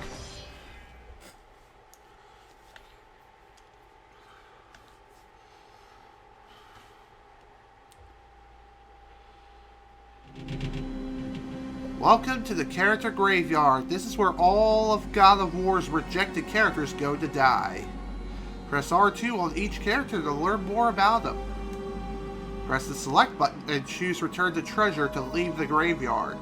David Jaffe, game designer, or no, game director for God of War. That is awesome. And also while you're here, you can you can still technically go to upgrade your abilities, but really that's not necessary here at all. Alright, let's go ahead and start all the way over here. We have the Centaur's original design. They originally wanted the Centaur to be hellish, nightmarish style creature. In this first design, you can see he is wearing a tribal war mask. He also has all of his skin stripped off, so you can see tendons, meats, and veins. But as you can see, we just didn't have the texture resolution to pull this idea off. Instead of being creepy and nasty, it looks muddy and unfinished, so we ended up scrapping this idea. That makes sense. Now for you. Cyclops version 1, Frogman. This was our first pass at the Cyclops. We scrapped it because, as you can see, it sort of looked like a frog. It was a totally non-threatening design, and I'm glad we killed it. Makes sense. Here we have Cyclops version 2, Red Eye. We were having a hard time getting the single eye of the Cyclops model to read.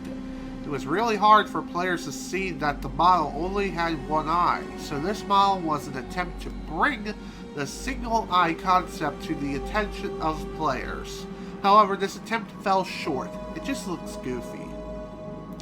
It kind of sucks that even our final Cyclops, the one in the game now, still doesn't really look like it has just one eye. Ah well, maybe next time.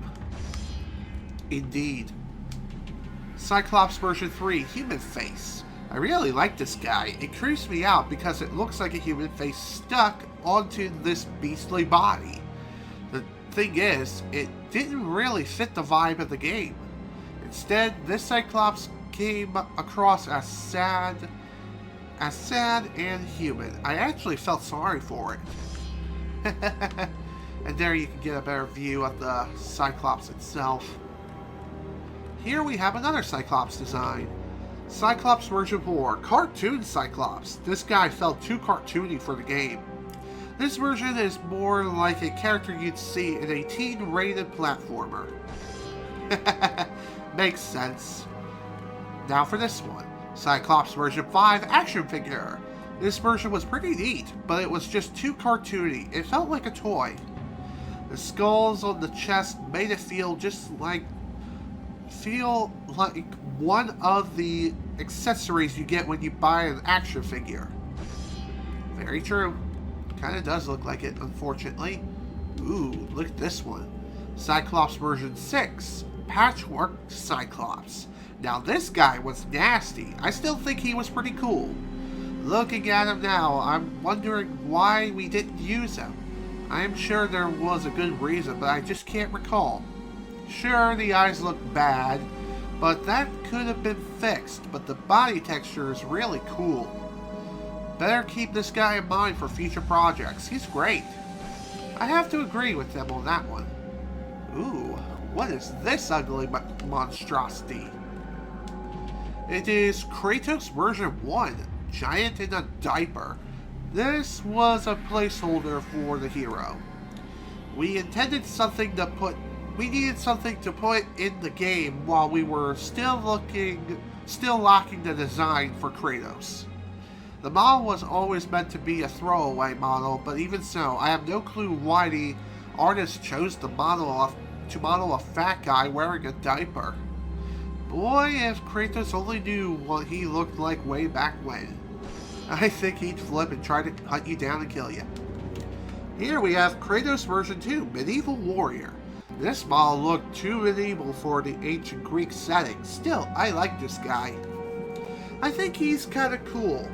There is something very heroic about him that works for me. I wonder what that could be. Kratos version 3, Dreadlocks. Our first art director wanted this to be the hero. I could tell he was really into the design, so I tried to support it. But it just didn't sit well with me. The model is not brutal enough. Not vicious enough to be the start of God of War. I'm glad we changed it, even though I think it pissed off the art director. Too funny. Here we have another design. Kratos version 4, Cool Armor Kratos. This is my favorite design for Kratos. We could not use it, however, because there was too much detail in the armor. When we put this in the game and the detailed backgrounds, the hero did not look very good. Maybe if we make another Kratos game, one more powerful hardware, we can use this cool outfit and it will look better on newer technology. Foreshadowing into the future. Here we go. Kratos version 5, Blue Tattoo. This was almost the final Kratos design.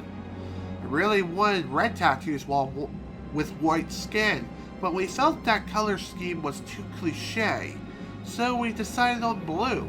It was blue for a while, but I just could not live with it. My gut said red. Tattoos were the way to go. Looking at it now, I'm glad we changed it, as I like the red tattoos much better. I have to agree, the red tattoos look way better than the blue ones, in my opinion. Medusa version 1, quintuple feet. The main thing to notice is her feet. In the final game, she has no feet, just a tail, animating 5 feet slithering all around just proved to be too much. Also note that this character has nipples, as she was created at the start of the game and all the female monsters had nipples. And the Cyclops even had a penis. I really wanted the monsters to come off like wild animals, like things you would see at the zoo. So I thought those elements helped. End of the day, we got to keep the nipples, but we lost the penis on the Cyclops. Poor Cyclops. Although he did get his penis back in God of War 2, so that's awesome. Skeleton version 1, old school. Inspired by the action-adventure movies many of us grew up with, this was our first skeleton slash zombie slash undead soldier. End of the day, we felt this was just too plain of a design for today's audience. It was a hard call. The simpler design really resonated with those who had grown up with the action flicks of the 1970s. But we wanted God of War's characters to be more original, so we scrapped the idea. Makes sense. And here we have the last character model, which is the Skeleton version 2, Helmet Head. A really great design. I love the skeleton head and how the bone itself is sharp and is shaped like a Roman Greek helmet. In the end, cool as the design was, it did not look all that good when we got 5 out of 8 of these guys on screen. So we went with something simpler. And with that, folks, that's every character here in the character graveyard. So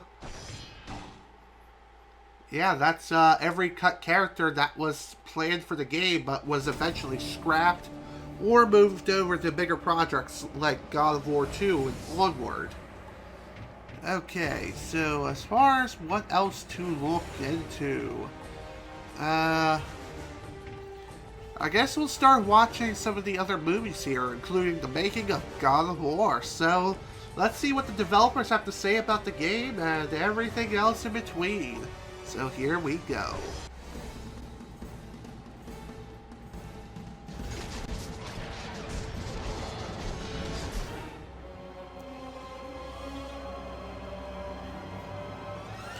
God of War's been in development for about 3 years, roughly. It's including a fairly lengthy pre-production cycle. And basically, it came from Dave Jaffe's head.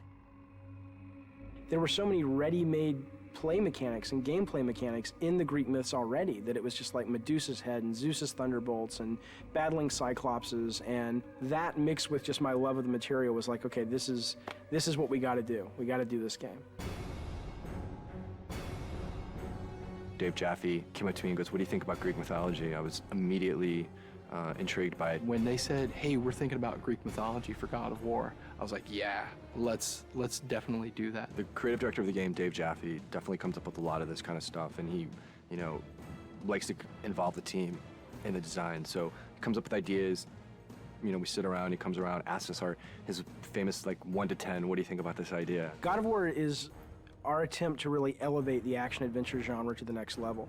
We wanted to bring combat, exploration, navigation, puzzle solving, all of sort of the classic elements of the genre, but we wanted to bring those to players in a fresh way, in a way that they haven't really seen before, and also at a scope and at a level and sort of this epic feel that they haven't really gotten before in a game. That's the whole idea behind God of War, is it's not just a game, it's an adventure like a movie.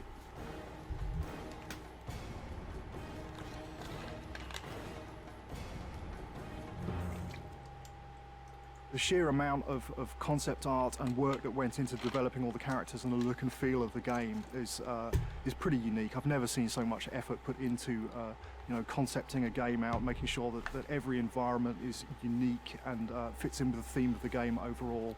I gave them my influences. It's really to their credit that they were able to sort of extrapolate what I was really going for into art, amazing art. So I ended up sort of getting what I wanted, which was this high adventure, amazing fantasy setting, which was inspired by the stuff that I grew up with, the movies that I grew up watching. But exactly how the game ended up looking the way it did was really, you'd have to ask the artist.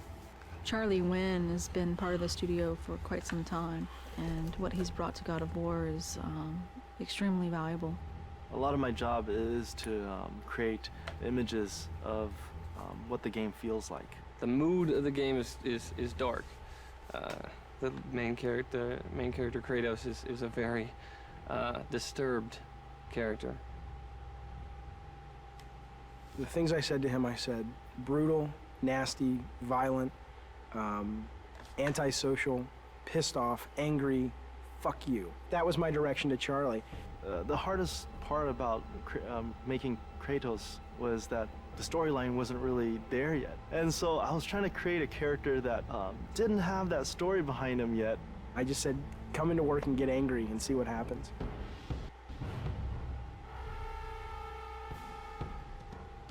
What they came back with was their versions of anger and the things that they were mad at and the things that, it was really kind of neat because you got to look at the concept art and kind of see how everybody dealt with anger and madness and chaos. The solution was to sort of start stripping away everything. Every time we took away a piece of armor, every time we took away a helmet, a shield, we started seeing more of this animalistic side to this character. Once we got that, it was just an issue of whittling it down, you know, from those 15 images, all of which felt the most brutal, and said out of all these 15, that's the one.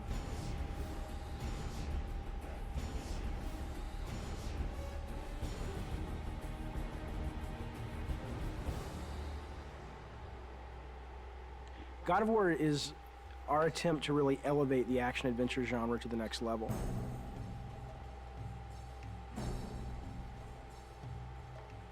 Trying to do so much right now. I mean, we want to bring this, you know, this experience to people, and we want it to be realistic. In order to do that, we have to push the PlayStation 2 as far as it possibly can go. We use a well-known art package called Maya to do almost everything in our game. When we first started the game, it was how do you create beautiful, lush environments that are high polygon count, high texture detailed, beautiful lighting, and just consistent through the game. Technologically, 4 or 5 years into a console, you know, most of the big problems have been solved. So it's just a question of doing it better than everyone else. You first start with the sheet, and the sheet is also known as collision. That's the very bare bones minimum level of detail that the player actually interacts on. Any of these walls the player can't go beyond. So this is the confines of the level. This is what, you know, what you're actually playing in, but that's not what you see. That's what the game's running in the background. If I turn the sheet off, now you can see there's actual artwork associated with that. Well, we definitely wanted to make the player feel like they were in ancient Greece. You know, it's to go from really dark, depressing feelings where you feel like, I just want to get out of here, to you know, very bright, and you're in the desert, and it's you know, it's to make you feel like, wow, okay, it's a vast world, you know, it's really big world out there. God of War is it's gonna look real, but it's also gonna have a take to it, you know, like a little bit of a fantasy twist, over the top, like blood and guts. I don't think that there's any other PlayStation game that achieves that that's out there.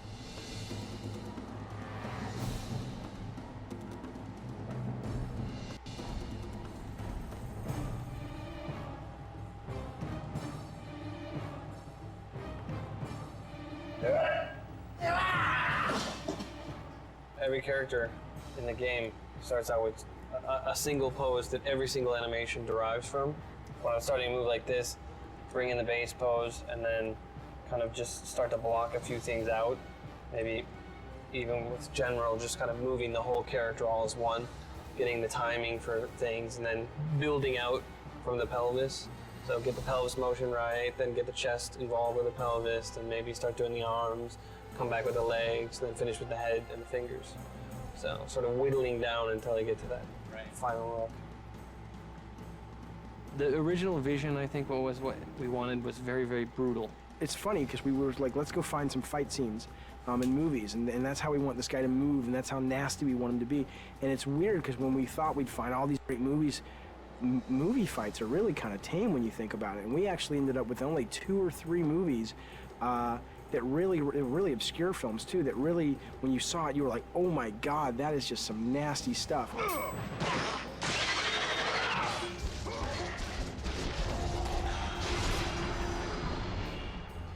There's been quite a few gameplay design sessions or meetings with the animators where we get extremely we move around a lot. My setup situation as I'm putting enemies into the game and I'm trying to get them very playable so that they can be placed in levels and go around is this big cartoony shaped, very bright arena. And it's just a big wide open space, and I put the guys in that, and I fight with them there, I tune them there, I set up all their moves and combos and their reactions.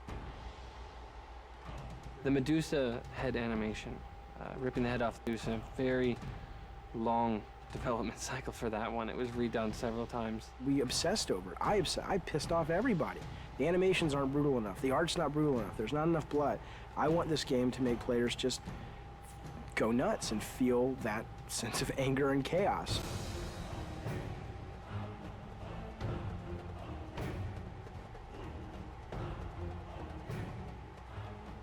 We're really hammering the quality and trying to get it to be as top-notch as we can get it. There are several other games out there that I would consider that are kind of the top tier in animation, and we're trying to either meet or exceed what they do. People are going to go, oh my God, this is what action-adventure games have supposed to have been since the very beginning.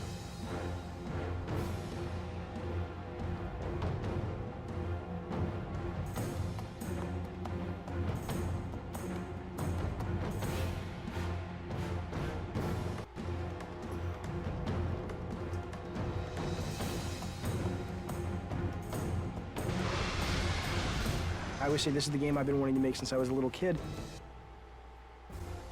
God of War, from a production perspective, has been extremely challenging. There's a number of areas that, we've really been pressed.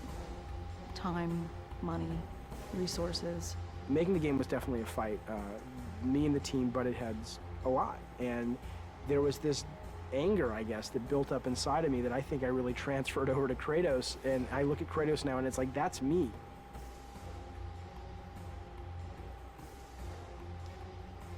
I think we verbally abuse each other multiple times during the day. It's one of those, it's a great high-low thing. We start out the day, we're really happy, and then throughout the day we get very upset with each other, and then happy with each other, and then upset, and hopefully we can leave when we're happy with each other, and then we come back and we're happy with each other again. I'm always the guy that the engineers want to strangle because I try to absolutely push this engine to the max. We've wanted to strangle each other at least once a week. The prospect of beating the shit out of other workers has occasionally arisen. We have not actually had any fist fights on the game yet. No, fist fights certainly aren't allowed in a professional environment. If we're going to get into a physical fight, it's going to happen in the next 3 months. We're going into the most stressful time of making a game, which is the alpha-beta process. Alpha. Alpha. Alpha. Alpha, baby. Alpha. So we're an hour from alpha. Nothing's tuned and nothing's finished. What I am is tired. Tired. Tired, tired and more tired? This is what alpha is, right? All the pieces are there, but it doesn't play right yet, and it doesn't feel right yet, and... There are a couple of big bugs that people are working on. If we don't get them by 7, then we'll get them done by 8 or 9 or 10.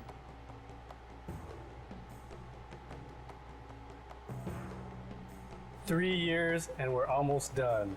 Light at the end of the tunnel. I'm so happy we're an hour away from being able to say at least we have a game.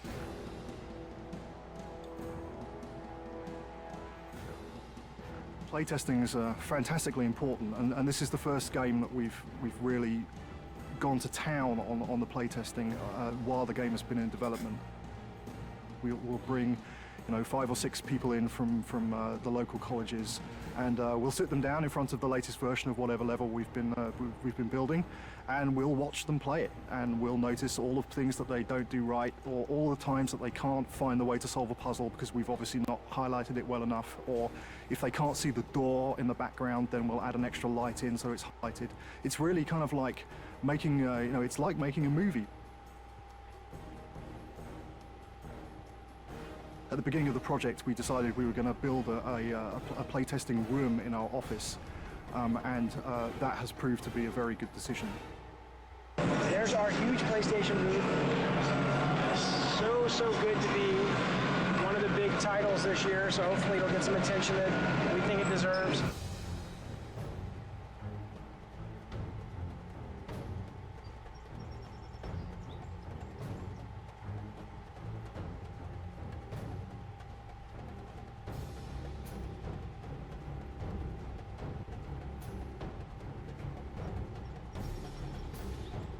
I think whether you're into mythology or not, I think you can't deny the power of a game made by passionate people. God of War is a game that anyone can pick up and play and have a really fun experience.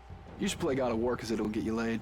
This is the adventure that the back of the box has always promised you. God of War is fucking rad.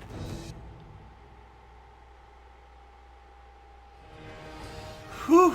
Wow. That was a lot to take in. It definitely is fascinating to see how God of War, or any game for that matter, is made from like the very beginning all the way to the final product. And just seeing everything is truly something magnificent, at least in my honest opinion. So anyway, next we have deleted levels. Let's take a look and see what levels were cut from God of War. This is our sort of batch of things that you didn't get to see. That some of them I'm glad you didn't, and some of them I wish you would have, time permitting, but it wasn't. So here we go. Okay, now this is actually this. Now this wasn't a deleted level. This was the prototype that the team put together. I don't even know what the date on this is, but 3 years ago, and. It was really just to get the basic mechanics, not even tuned or anything, but you could run, you could swim, you could swing, and if you look at this level a little bit, you'll see we certainly didn't reuse any of the main art, but you'll see kind of like that shot there is sort of the precursor to some of the shots we have in the game, the rope swinging mechanic, and a lot of this, so you'll recognize if you've played the game and remembered the game. You'll recognize some of the level when you pull into Athens at first. This bottom section is based on that, and the whole cliffs that you climb here. We actually just sort of ripped these out directly from the demo, and built the cliffs level, the Cliffs of Madness or the Cliffs of Insanity. I forget what we ended up calling it. God, it's amazing to see this little guy running around. He looks so not like Kratos. That guy there was the original Cyclops who's dying, who just never really looked like a Cyclops. He just looked like a big guy with a stick.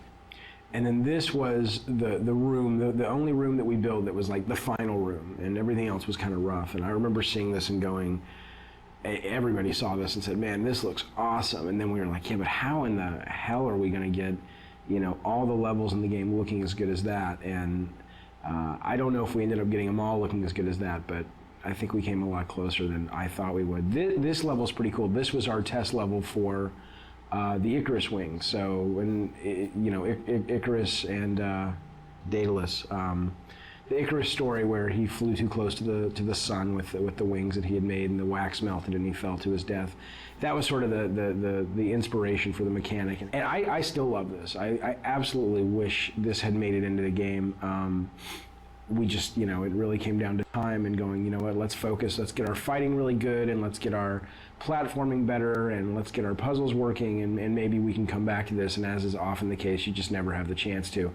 So I'd love to see something like this, in future God of War titles, because I think it's a great, it's just fun. I mean, it's fun to fly around. And what was cool about this is it wasn't just a flying level. It was, you could land and you could walk around, and it was a seamless experience versus, now it's time for the flying level. So that was pretty cool. Yeah, I look at this now and I'm like, damn, we should have gotten that in. Awesome. These were the original Harpies. They were a lot bigger. They still read better. They look awesome, but we just realized we needed more of like a bat-like, small, like little annoyance enemy. These guys played like the skeletons, basically, flying versions of the skeletons, and there just wasn't much of a difference in gameplay, so we ended up kind of shrinking them down and making them bats. And this was what we called the Mounting the Titan level, which is Kronos the giant Titan in the desert. And sadly, right now, the only way you get on the Titan is through a movie. And originally, this was how it was going to be. You see this big thing, it's like a big watermelon in the background. That's actually Kronos. And Tobin, the designer, he's got him kind of moving towards the player. And those things that are falling are like mountains that are crumbling and stuff. So it's kind of like Kronos is rushing towards the player, crawling, and you're trying to run ahead of him in these platforming sections, so that you can ultimately jump onto the structure that's on his back, and that'll lead you up to the temple. And I still love that idea. I really, really wish we could have done it. And it was just, we showed this to the tech guys, and we showed it to the artists, and they were just like, dude, that's going to take forever.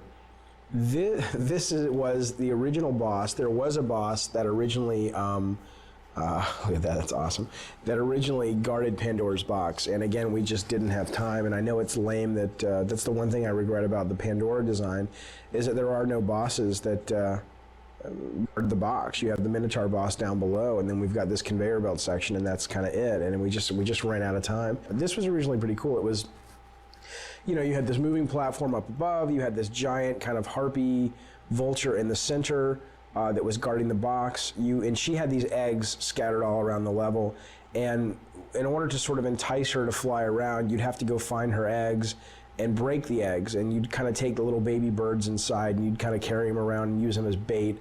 And again, not only was it kind of a cool mechanic, because you were slower as you carried these things around, but also I think it really helped with the character of Kratos. I mean, here he is, you know, cracking open eggs and ripping out little infant birds and using them for his own desires, and really pissing off this mama bird. I thought was pretty cool. So here's just another quick idea. These are just almost like little sketches for levels, you know, where you have a big open environment, and then you've got the walls come down and it becomes a maze, and you either do something and the walls come back up, or it's on a timer.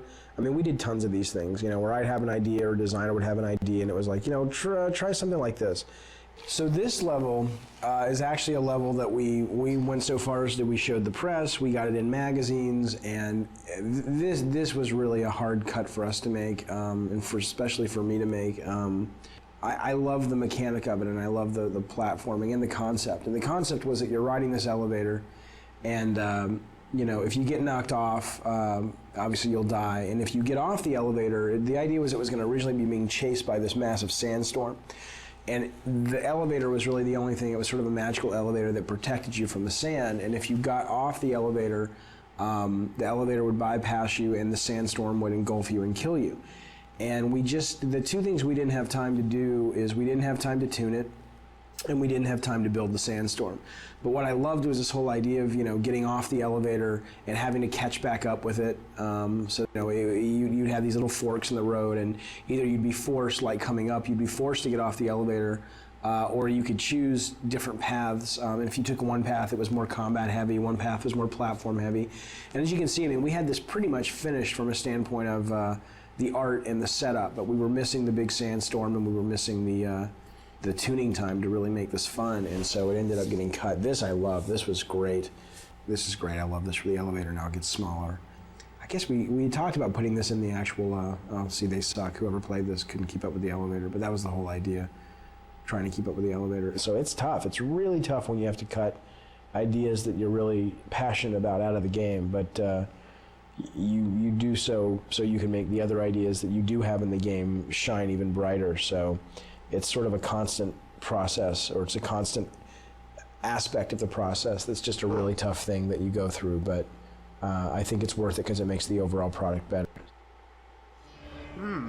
Wow. Funny enough, some of those cut concepts actually made it into future God of War titles, including that Icarus kind of thing, except it was repurposed for something completely different for God of War 2. So that's pretty interesting. Anywho, let's take a look at heroic possibilities.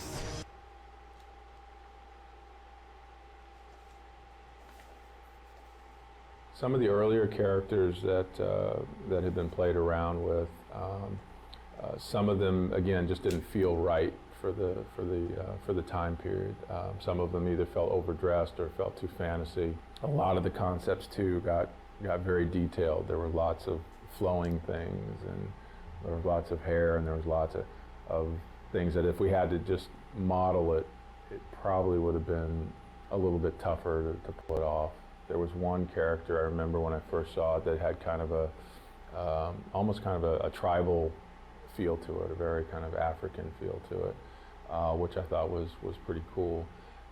Didn't say Greek, but at the same time when I looked at that, I thought, you know, that would be a pretty cool character to work with.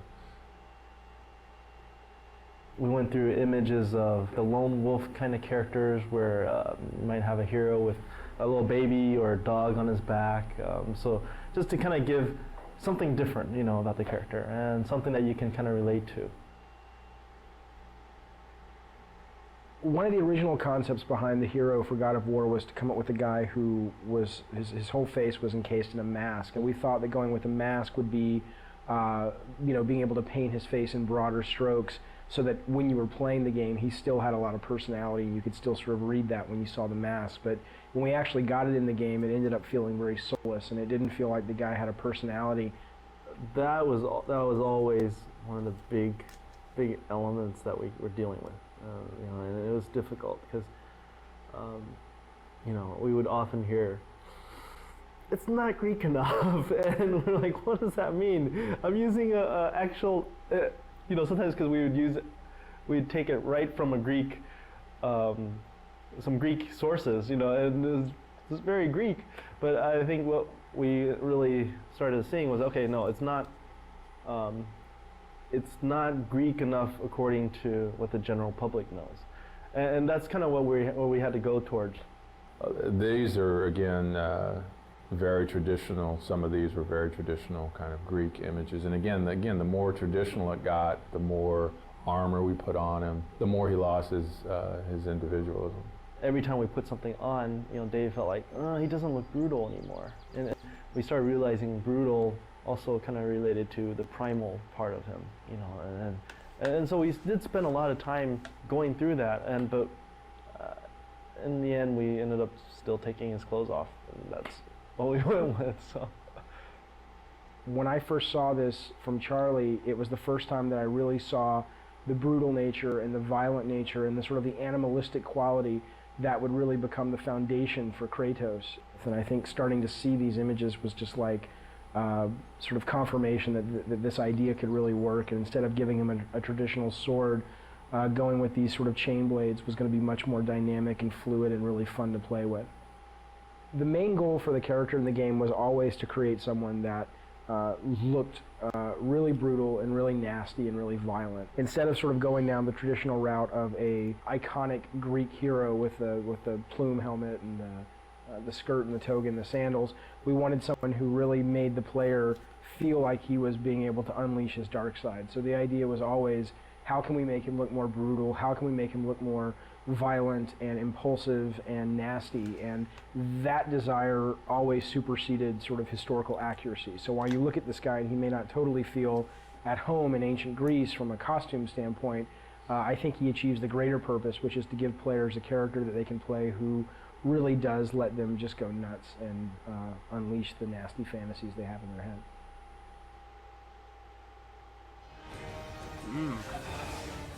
Again, very interesting to see how far Kratos' original design has become over the years, up until the final release of God of War itself. Alright, let's take a look at the visions of ancient Greece, which are level concepts of God of War.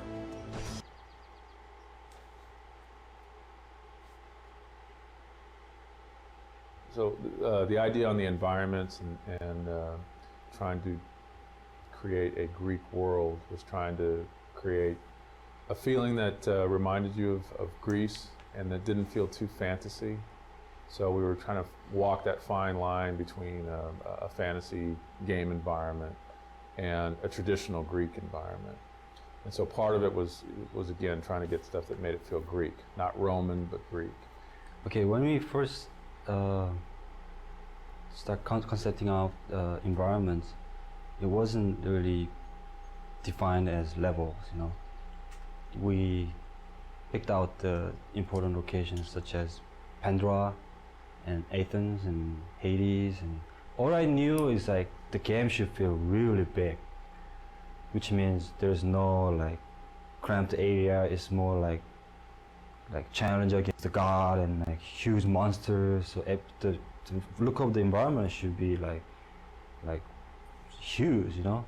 So with each of the environments, what we tried to do was kind of move you through the world using color to kind of help move Dave's story along and kind of emphasize the emotional impact of what he was trying to, of the story he was trying to tell. But at the same time, if I've just come out of the ocean where I'm battling the Hydra, where we've got, in that case, you know, there's more kind of greens and blues and things like that. I don't want to go into that same scenario color-wise again. It's like if I did the whole game in black and white, you get probably bored with it after a while. So one of the interesting aspects, especially in the Pandora section, was a lot of times you'll see multiple iterations on statues as well. And one of the reasons was that one of David's idea was he wanted those statues to come to life, whether it was Atlas or Poseidon rising out of the water. The things that were in that environment, the objects, the architecture, those types of things reflect what was going on again with David's story. So in Pandora, as an example, that whole sequence is about an architect who in David's mind is basically gone mad. And so the idea was the structures, the traps, the visual look of that should begin to reflect kind of a madman in some instance.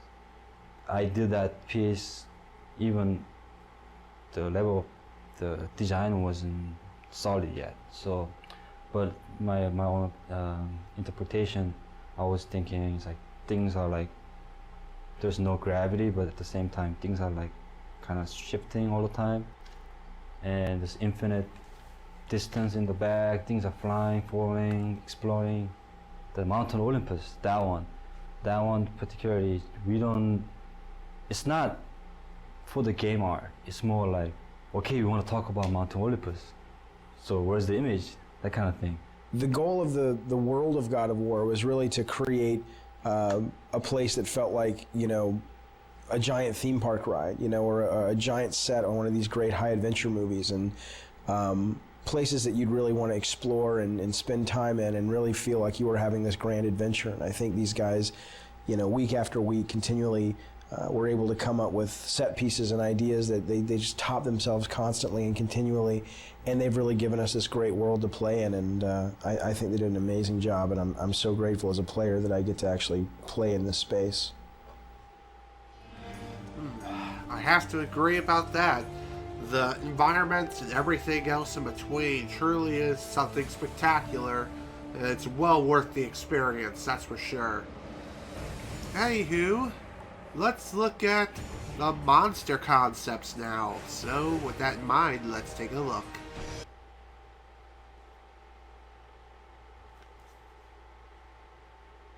When it came to the characters and monsters and creatures that our hero's going to encounter, we're dealing with characters and creatures that everybody is familiar with. Medusas, Cyclops, centaurs, minotaurs. One of the things that we had to do with all the characters, and I think you'll see this as you look through the concept art, one of the things that was very important to me was that when somebody looked at any of our characters, that they knew what they were. So what we could do basically there, as long as the character was down on all fours and I had 3 heads, you probably would accept that character as a Cerberus. Whether it was a werewolf, whether it was a dinosaur, you know, again, you would still accept that in our world and what we were doing in terms of building the mythology we were building, you would accept that.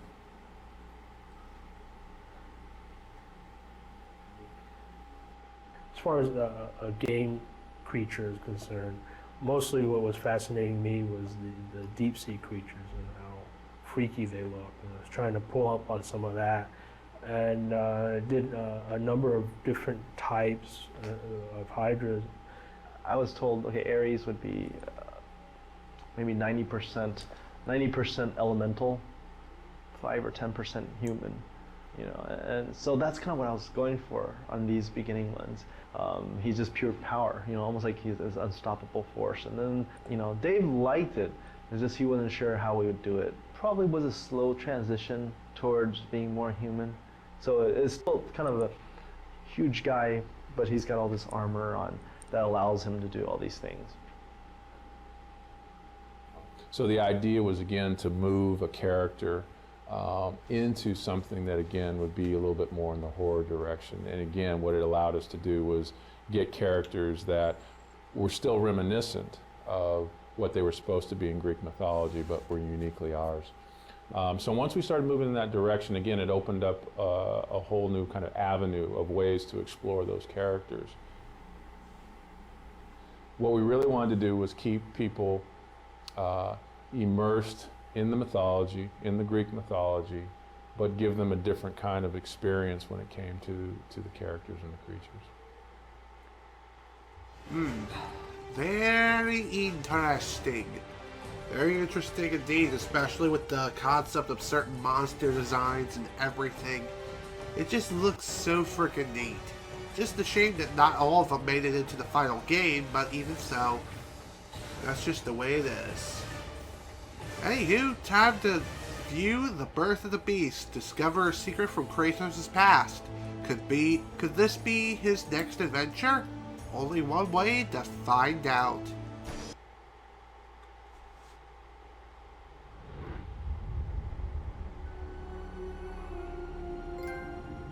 When men ask for the origin of Kratos, the true tale was never known. The truth is that Kratos, like all men, began life as a child. But childhood in ancient Sparta was a brutal existence. Children deemed fit and strong were trained to be warriors, the protectors of Sparta. The weaker children were caged, sent to the mountains to fend for themselves. They were not expected to survive. And while Kratos escaped the fate of the weaker children, his brother was not so lucky. The two, once inseparable, were now alone. Kratos would become legend, but the story of his brother has gone untold.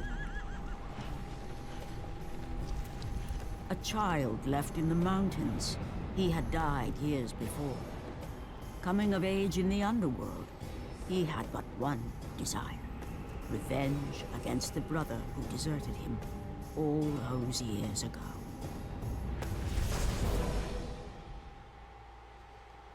Ooh, so it turns out that Kratos had a brother all along. And the two were separated basically during childhood when Kratos was training to be a Spartan, or being forced to be. Regardless, it's very interesting to see Kratos' past unfold like that. But with that, that's the end of all the movies we have available. The last two, A Secret Revealed and The Fate of the Titan, again, these two can only be unlocked via beating the game in God mode. And like I said before, I am not doing that. It is not worth my time or my frustration. Trust me, I've experienced enough of that for today. So with that, that is the end of the God of War playthrough, everyone. Hope you all enjoyed this playthrough, because I sure as hell did. This was a fun game to play through once again and re-experience after so many years, like over a decade. It truly is worth getting your hands on the God of War collection, at least on PlayStation 3. Here's hoping it gets ported over to PlayStation 4 and receives the same sort of remaster as God of War 3 did for the PlayStation 4. If not that console, then the PS5 is also a good choice too. But yeah, my overall thoughts on the game itself is, the game is a lot of fun, albeit very difficult and frustrating at times, even on lower difficulties. it can still be a pretty frustrating adventure, especially with some of the more annoying enemies in the entire game. And Challenge of the Gods, yeah, it's definitely worth playing through that once just to unlock the additional costumes for New Game Plus. But other than that, though, once you play through it, don't play through it again unless you're a speedrunner and you're a pure masochist. I'm just saying, that's definitely not my cup of tea.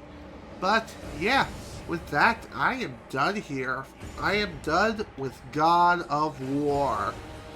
And so, with that done, we're going to be moving on to my next Let's Play, which will be, hopefully this Friday, if things go all according to plan. As far as what I'm going to stream, I'm still deciding on that to be certain, and hopefully my allergies will be gone like the frickin' plague by the time I stream again. But regardless, I am done here for today. This is General Snivy with the God of War playthrough. Thank you all so much for watching, and if you were able to attend the live stream live, thank you for attending. Next time is going to be a new adventure. As far as what that's going to be, it's still being decided. But, yeah, it's not going to be God of War 2. It's not going to be that for a long time from now. Anywho, again, thank you all so much for watching. Hope you all enjoyed. See you all next time.